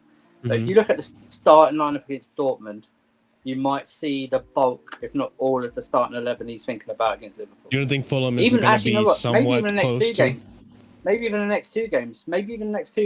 Against Fulham and then Dortmund, you're going to see possibly... That's obviously not counting any transfers that come in, something like that, during that time, like a Kosei or a Kudus comes in or something like that. So it could be one of those, I don't... Do we play Ukraine? Is that no? That charity match? What's happening with that? That's a charity game. Yeah, that's a charity game. It's at Chelsea, but it's not Chelsea playing it. Players from Chelsea, legends from Chelsea, past and present, will be there. Hey, you get to watch Drogba again, maybe. Who knows? Wait, he hasn't been confirmed, by the way. So isn't the game for Ukraine? Isn't PK playing as well, or some? Yeah, he's playing for Ukraine, Team Ukraine. Yeah. Okay. Like Durkov's playing, and from what I know, Czech's playing. Zinchenko, isn't he? I don't think so. No. I thought a couple of the Ukrainian players were going to play. Well, yeah. Oh, yeah. It's not probably Ukraine, then, is it really? Yeah. The game season is for you trying players in different positions and executing styles of play. I want to say this right now. I want to say this right now.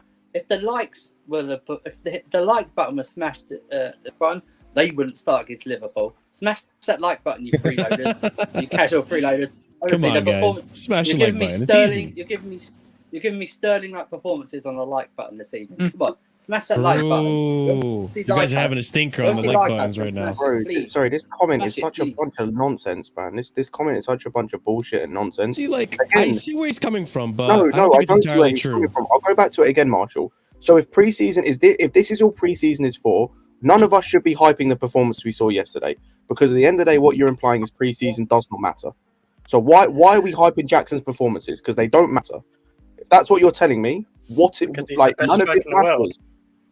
None of this matters. So Maatsen playing well yesterday and with this preseason, none of it matters, because all it is just trying him in a new position. Like, do you know how stupid this sounds? Do you understand how fucking nonsense this sounds? In the end, I don't think it's about really. Preseason is not even about trying youth, really. It's about trying new players, in people in different positions, executing styles. I do agree with you, but that's still that you still need that. That's why preseason is important. So you go into the season not undercooked. You go in prepped, ready to go. Do you know what I mean? I'm not even talking about whether we win or lose the games.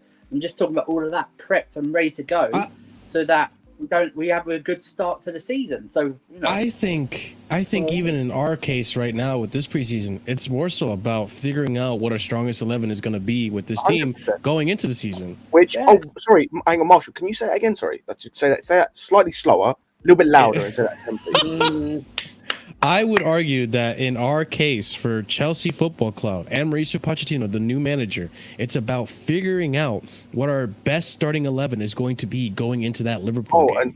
And who would you say of our attackers would you say is most at risk of their position being under threat come next season, the start of next season? Of those that were here last season. And Kuku. I mean, yeah, not in Kuku. Would that be Raheem Sterling then? Raheem Sterling, Chris, yes. this guy, Chris. Chris. Building, I mean, Chris, we actually should bring up in Kuku. You are slow, but, Chris. yeah. You are. Chris, you're a terrorist. You're a terrorist, Chris. You're a Welsh. You're a Welsh terrorist. Chris, what did you done, Chris? Good Lord, man. You're a Welsh terrorist. Oh. Yeah. You and your suicide sheep. That's what you are, man. What's with all this cheap talk, man? I've been getting out on Lewis channel when I turned up. Yeah, the other time. Metal Face Doom, you can't sit here and tell me with a straight face that you would rather start Sterling than Maatsen or Mudryk, what you've seen so far of preseason. You can't surely believe that. I'd bring him on as a sub. This is You surely can believe that. This is a brilliant one from Goyam. Watch Lisandro Martinez in his last two games, the challenges he's putting in.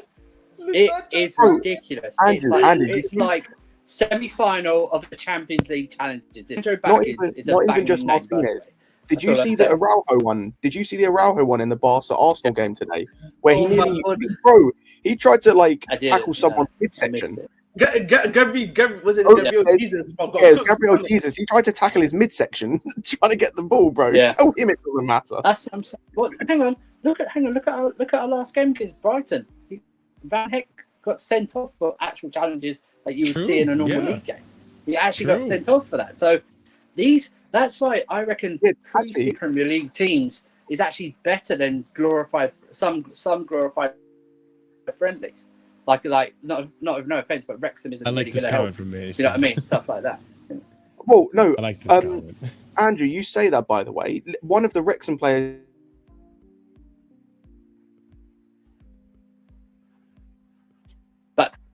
The issue with that game is that they were playing their under 21s and kids that they're playing out. That's fair. My point still stands of go and tell these players. But go and tell these players that are playing on the football pitch that preseason doesn't matter when they're performing. For some of the guys that are playing, go and tell Maatsen that preseason doesn't matter for him. This guy, as I said earlier, based on performances, Maatsen is the locked-on starter on either wing. He's the only winger that's locked down his position. True. Let me tell you right now, if you play Maatsen on the left wing now, Trent's not. Sorry, if I'm tricking. If you start Maatsen on the left wing right back, he's not playing that midfield because he's going to have to mark Maatsen. So you know what I mean. And the way they're playing right now, you put Maatsen. Maatsen played on the right yesterday, by the way. He started on the right, not on the left. On the right. There's only hope for Sterling. Oh, sorry. Go on. So, no, go on. No, sorry. I for some reason thought you stopped. I don't know why. I said the only hope for Sterling right now to start out right wing is like we got 2 more preseason games, right? We got Dortmund and is it Fulham? It's where if Sterling shows something, because I would still much rather Sterling, but he doesn't give me anything right now. I need to see someone else at left back. I need to see Lewis Hall at left back in the next couple of games. I need to see it because Kukureya, Maatsen, yeah.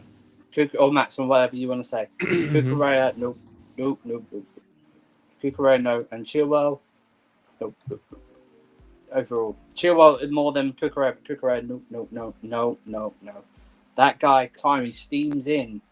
Like, he leaves his position and steams in. He cost us that goal yesterday. I'm not even blaming Kepa for that goal. I'm blaming solely on Kukureya that one. He steams in all the time.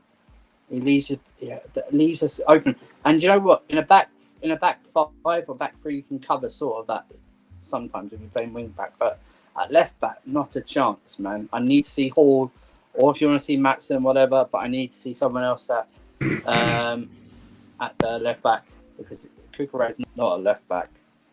Yes, I'm going to face Doom. It's at the bridge. Yeah, it's at the bridge. Yeah, it's at the bridge.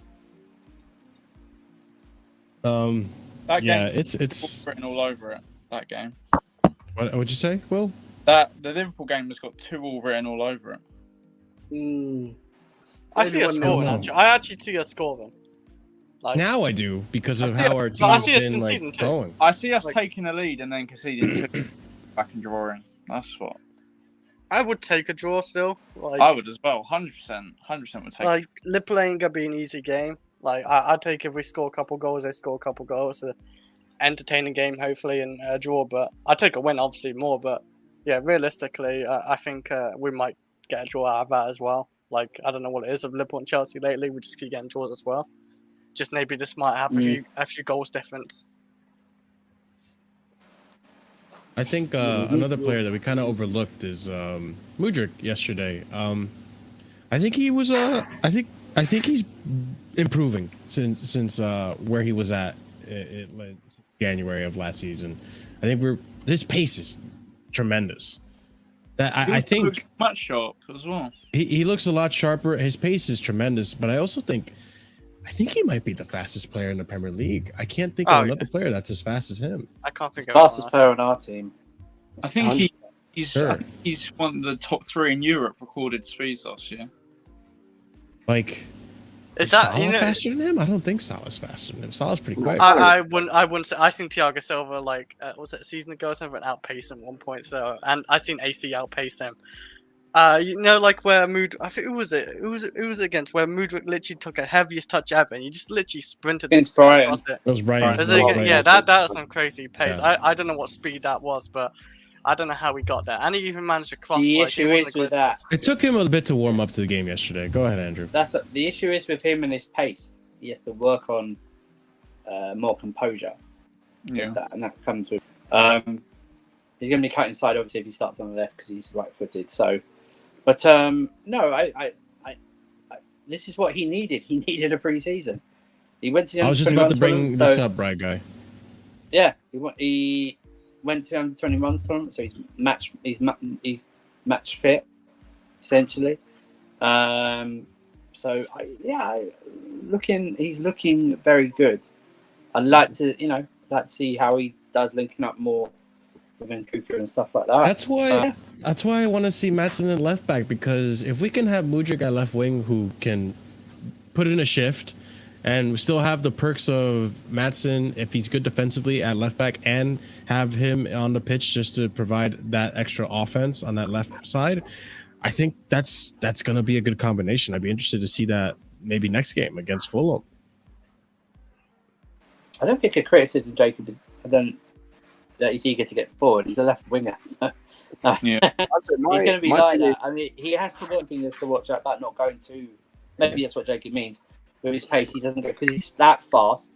He might stray offside or something like that. My biggest positive with Mudryk has been something I mentioned earlier, is the fact of like he's always an outlet, or he's always been an outlet in games. because like last season, a lot of the times with Mudryk, we saw there were times, especially under Potter and under Lampard, a lot of when he played, was that there were so many times where he would either have to come deep to get the ball, or he just wasn't an option. And whether that was from his own, whether that was a confidence thing from himself, or whether a tactical thing, like he just wasn't in games a lot of the time. Whereas now, like especially in the game yesterday, he was always an outlet. And when he came on against Brighton, like he's always an outlet. He's always got space on the wing. Excuse me. He always manages to find space. He's always an outlet, whether it's running in behind because he's got that pace, or coming short to get the ball. And I like that. I like that. It looks as though Pochettino has spoken to him. Obviously, he's got some confidence back into him, which means he's wanting to get on the ball more, and it's good to see, because like that is his biggest asset to us in terms of, if you look at all of our wingers, he's probably the best outlet that you have in terms of trying to like break down a team. If you're trying to like get the ball over to him with that pace, he's always an outlet, and that's probably his biggest positive to the team so far. And like long may it continue, because it obviously is a confidence thing with him. And it offers us something different, because obviously most of the other wingers we've got want to come deep to get the ball. So having someone like him who's wanting to get in behind is good. It also highlights how poor Sterling was, because as I mentioned earlier, he didn't do that. And so you just go from someone who wants to go in behind and wants to get on the ball all the time to someone who just wants to come deep and lose the ball. And speaking of players dropping deep as well, I listen. I don't think I still would like to give a chance for that partnership of Nkunku and Jackson to really refine itself and develop itself. Nkunku didn't have the best appearance yesterday. I don't think that's really much of his fault, really. I think there's just the lack of having a strong midfield, not to, put down Cassidy because Nkunku only played till the halftime and then he got taken off.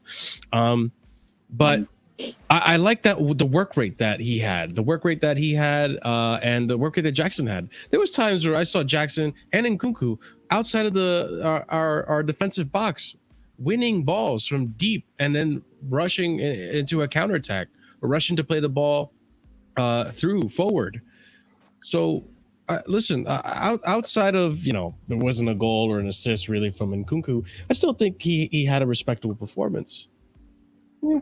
Oh, I don't want to talk about Nkunku. One of our good buddies has got it out for him because he's a Felix stan. So Oh, Jesus Christ! Nkunku too much. So, yeah. To be fair, I just want to say that Christopher Ravel. If it's who I think it was, nope. I saw him tweet today. I might put it in the thing, because I did see someone tweet about Nkunku today. And I will say, the thing with Nkunku is, bar the goal in the last game and the goal I saw him score in the first game, I won't say he's been incredible. And this is why I would say, when I mentioned earlier about lockdown starters, I wouldn't say he's found his position. Like, he probably will start just because he's the starting number 10, but I wouldn't say he's been amazing. Like, I thought he did well. There's still a few things I need to work on, but that could come with time and reps. But I think he can improve. I will say, with the midfield, you mentioned it, this is nothing against either player, but that's actually, I lied when I said earlier, my only criticism of the first half is that pivot was not a good partnership. They're good players. Cassidy and Enzo. Yeah, that was not a good partnership. Like, I feel like Enzo was just off the cuff a little, I'm not gonna lie. They both want to do this similar things is the problem. Like the similar type of players. Okay. Yeah, they both kind of want to do similar things. I think at this point it needs to be Santos and one of them, rather than, I think Santos basically at this point needs to start the rest of pre-season unless we get a 6 in. You know what? I'm not going to disagree with that. I think that's totally I valid. think I had Poch telling Nkunku, showing Nkunku yesterday into the midfield because of that. When they on the drinks breaks or wherever it was, so you might see a bit of that, depending, because you got Jackson who can lift the ball over or pass it through. He's got the speed, so you might see something of that depending on who we're playing. So. But I trust in Nkunku to have more of an impact than Felix does. Sure. Would have. I'm going to say this as well, and I almost forgot to even mention this. I think we kind of overlooked this one completely. Am I the only one that thought Humphries wasn't nearly as good as people were playing him out to be? Like, he had a decent game, but there was moments where he was looking shaky and he was giving the ball away in the beginning of the game. I mean, overall game, I think he had a solid game, but I hear people saying and touting like he was fantastic, not an error, perfect game. Like I don't know about perfect game, my friend. I think he still needs another loan. I don't think he's going to stay in this team. Yeah, definitely needs another loan at least. Yeah. I don't know if anyone disagrees with that. I thought he wasn't that impressive. I just listen. I think you're right. I think he's going to go out on loan, so I'm not paying any real. Unfortunately, I'm not paying any real attention to him. Yeah. You know what I mean? Because I don't think he's going to be here. So it's like. Well, looking at our star boy Jackson, that's there, why. You played there because Colwell and Thiago Silva started the other game. So yeah, that's why you played there. So essentially, and you did. You know what you did? You did good from him. And that's all. But I don't really see him featuring. At the moment, I don't see him featuring in the team squad for the season, especially with Bashir coming back as well. So. Yeah, but I think unless you guys have anything else to add, I think we covered just about everything when it comes to the game. Now we just got to look forward to what's going to happen in Fulham. Only player we haven't mentioned. Sorry, no DM. We touched on it a little bit. Only person we didn't really talk about is Jackson, and he needs a shout out. Like again. I know preseason doesn't matter and all, but he's exceeded our expectations. Like far exceeded our expectations of what we expected. Like, I don't care. Even if you thought he was good, no one expected him to be as good as he has been. No one, not at all. Yeah, and it's not just the goals, right, that he scored for me. Chemistry. It's not even the chemistry. It's his all-round play, and it's like from both games, from the game when he came on against Brighton and this game. What I'm seeing a guy who can both drop deep, link up play, do nice little 1-2s, is comfortable holding on to the ball, as we saw with the Mudryk goal and bits. But also we saw in this game the other side. He's willing to do the run in behind. You know, he's the first time shots, the stuff on instinct, all that stuff. And then there was that moment that's been clipped and is going around where it's like he just bullies 2 Newcastle defenders. And again, he has the wherewithal. He has the wherewithal not to panic in that situation when he gets into the box to try and lay it back. Like it's measured, and it's like that's what you expect from a guy 3-4 years his elder. And it's he was pre-season, and it's only like what a grand total of like 130 minutes, whatever it is he's played. Obviously, because he might have played the first game, I don't know, against Wrexham, but it's been nice to see, and it's something we haven't seen for so long. We haven't had this from a striker in so long. We've had the guy who could run in behind, and it didn't really work. We had the guy who could kind of hold up the ball, and it really didn't work. We've not had this type of striker trying to do it all in so long. Yeah, I've been really impressed with him. That is brilliant. That is. Was it Gordon he bullied off the ball? That was Gordon, and then the other defender. I don't know who it was. Yeah, he was so fast and pacey and causing problems to like share that he had to come off with like a hamstring, with a hamstring injury. He pulled his hammy. Oh, true. Yeah, the Newcastle player came off with an injury. I forgot about that. Yeah, the Swiss he just couldn't catch up with Jackson. He just fell over. The last striker we've had who's bullied players like that is Costa. Oh, he hit a brick wall. Drogba, man. He hit a brick wall. Well, come on, Marshall. Costa was a bully as well. Yeah, Costa. Right, I love Costa. Costa was a violator, man. He wasn't just a bully, man. He was just there to create. He loved to get in players' heads as well. Like, I you forgot guys what didn't. from Arsenal. You guys didn't rate Higuain. They did that, didn't Higuain did have strength, but he didn't have pace or nothing. What about Tammy? Tammy didn't have strength. Come on now. Tammy, the money Abraham. Oh my days! But like, I think. Do you guys think that yesterday was more of a realistic reflection of how the Prem is going to approach Jackson? Because I felt like yesterday the defense was a lot more physical with him. They were fouling him. They were trying to stop him. That's Premier League football. That's Premier League football. That's Premier League football. But it's the thing. That's why I asked. Do you think it was more of a reflection of what to expect from him in the season? There's to practice. They probably felt this, and this isn't. I'm not saying he's like this. It's like any physical striker. Like you think you can do something, but you don't know what this guy's going to do, or how strong they are, or something like that. Do you know what I mean? That's the difference. Also, the biggest thing is, look at this. Oh, he hit the brick wall. He fell down. Yeah, the biggest thing we're seeing with Jackson though as well is teams will do this and can do this, right? But we saw that they did this with Yes. Lukaku. They did this when we had Aubameyang. They did this with Havertz. You know, teams were doing that with Haaland as well when they could. But for again, you look at Haaland, they could do that and it didn't matter because Haaland would still score and Haaland would use his strength or use other means to get into good positions and score. And that's the thing. The reason why it didn't work with Havertz is because teams would do that and he'd either flop or just get pissy and start throwing a tantrum. Whereas Jackson, what's his reaction? It's just give it back. He gives it back and he's got the strength to. He's not getting angry about it. He's not getting pissy. He's not getting, muscled off the ball. He's getting like the situation where Shah fouled him yesterday. Like they can do that all they want because at the end of the day, number one, that just gets them yellow cards and red cards because they'll just foul him. Because when you keep doing that, you'll just build up yellow cards, or he'll just give it back to you, as he did in this instance.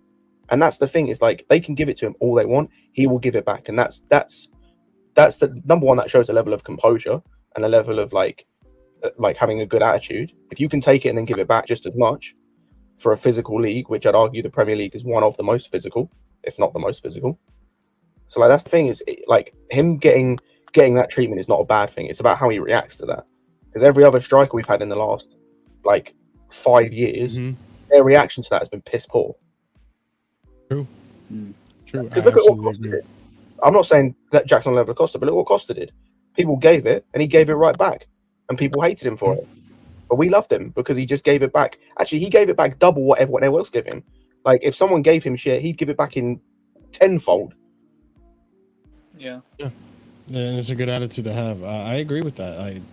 That's I hate to bring it back to Sterling, but that's like one of the things I like. It bothers me and it just annoys me so much about Sterling. Yes, I know he's our player and that's part of the game and all that stuff, but like playing for the fouls and being able to get pushed and not stand up and like keep playing, like sometimes that's the most dangerous thing about a striker or a finisher. Go ahead. It's not even just Sterling. This is the problem we've had with attackers in general. It's the main issue. Pulisic had the same issue. Werner had it was one of the many issues Werner had. He had the same issue.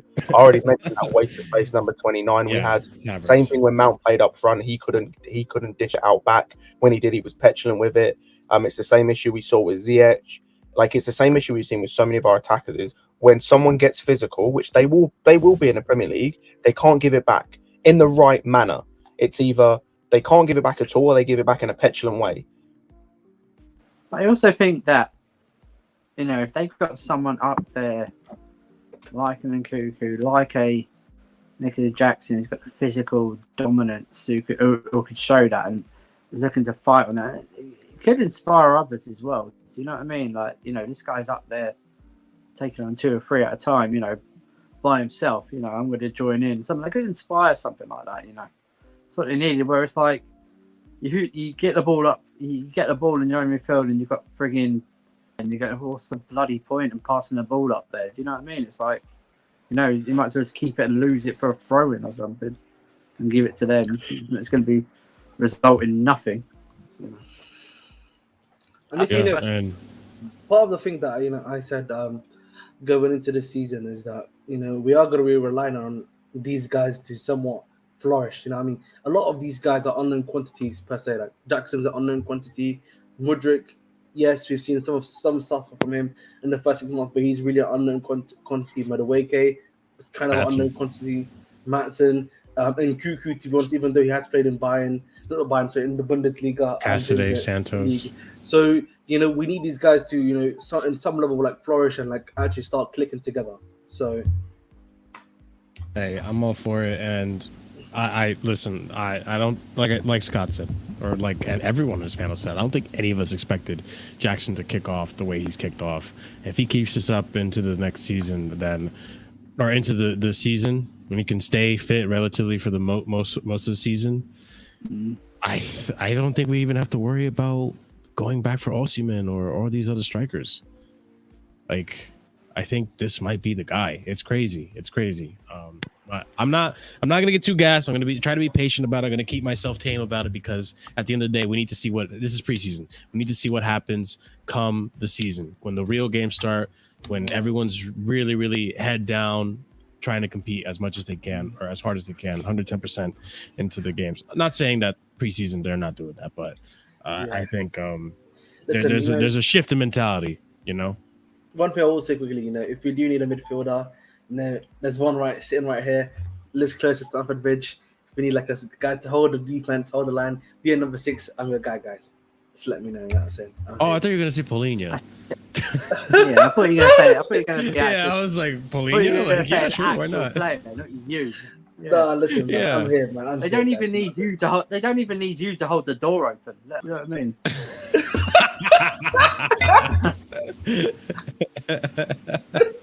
Unknown commodity. Oh man.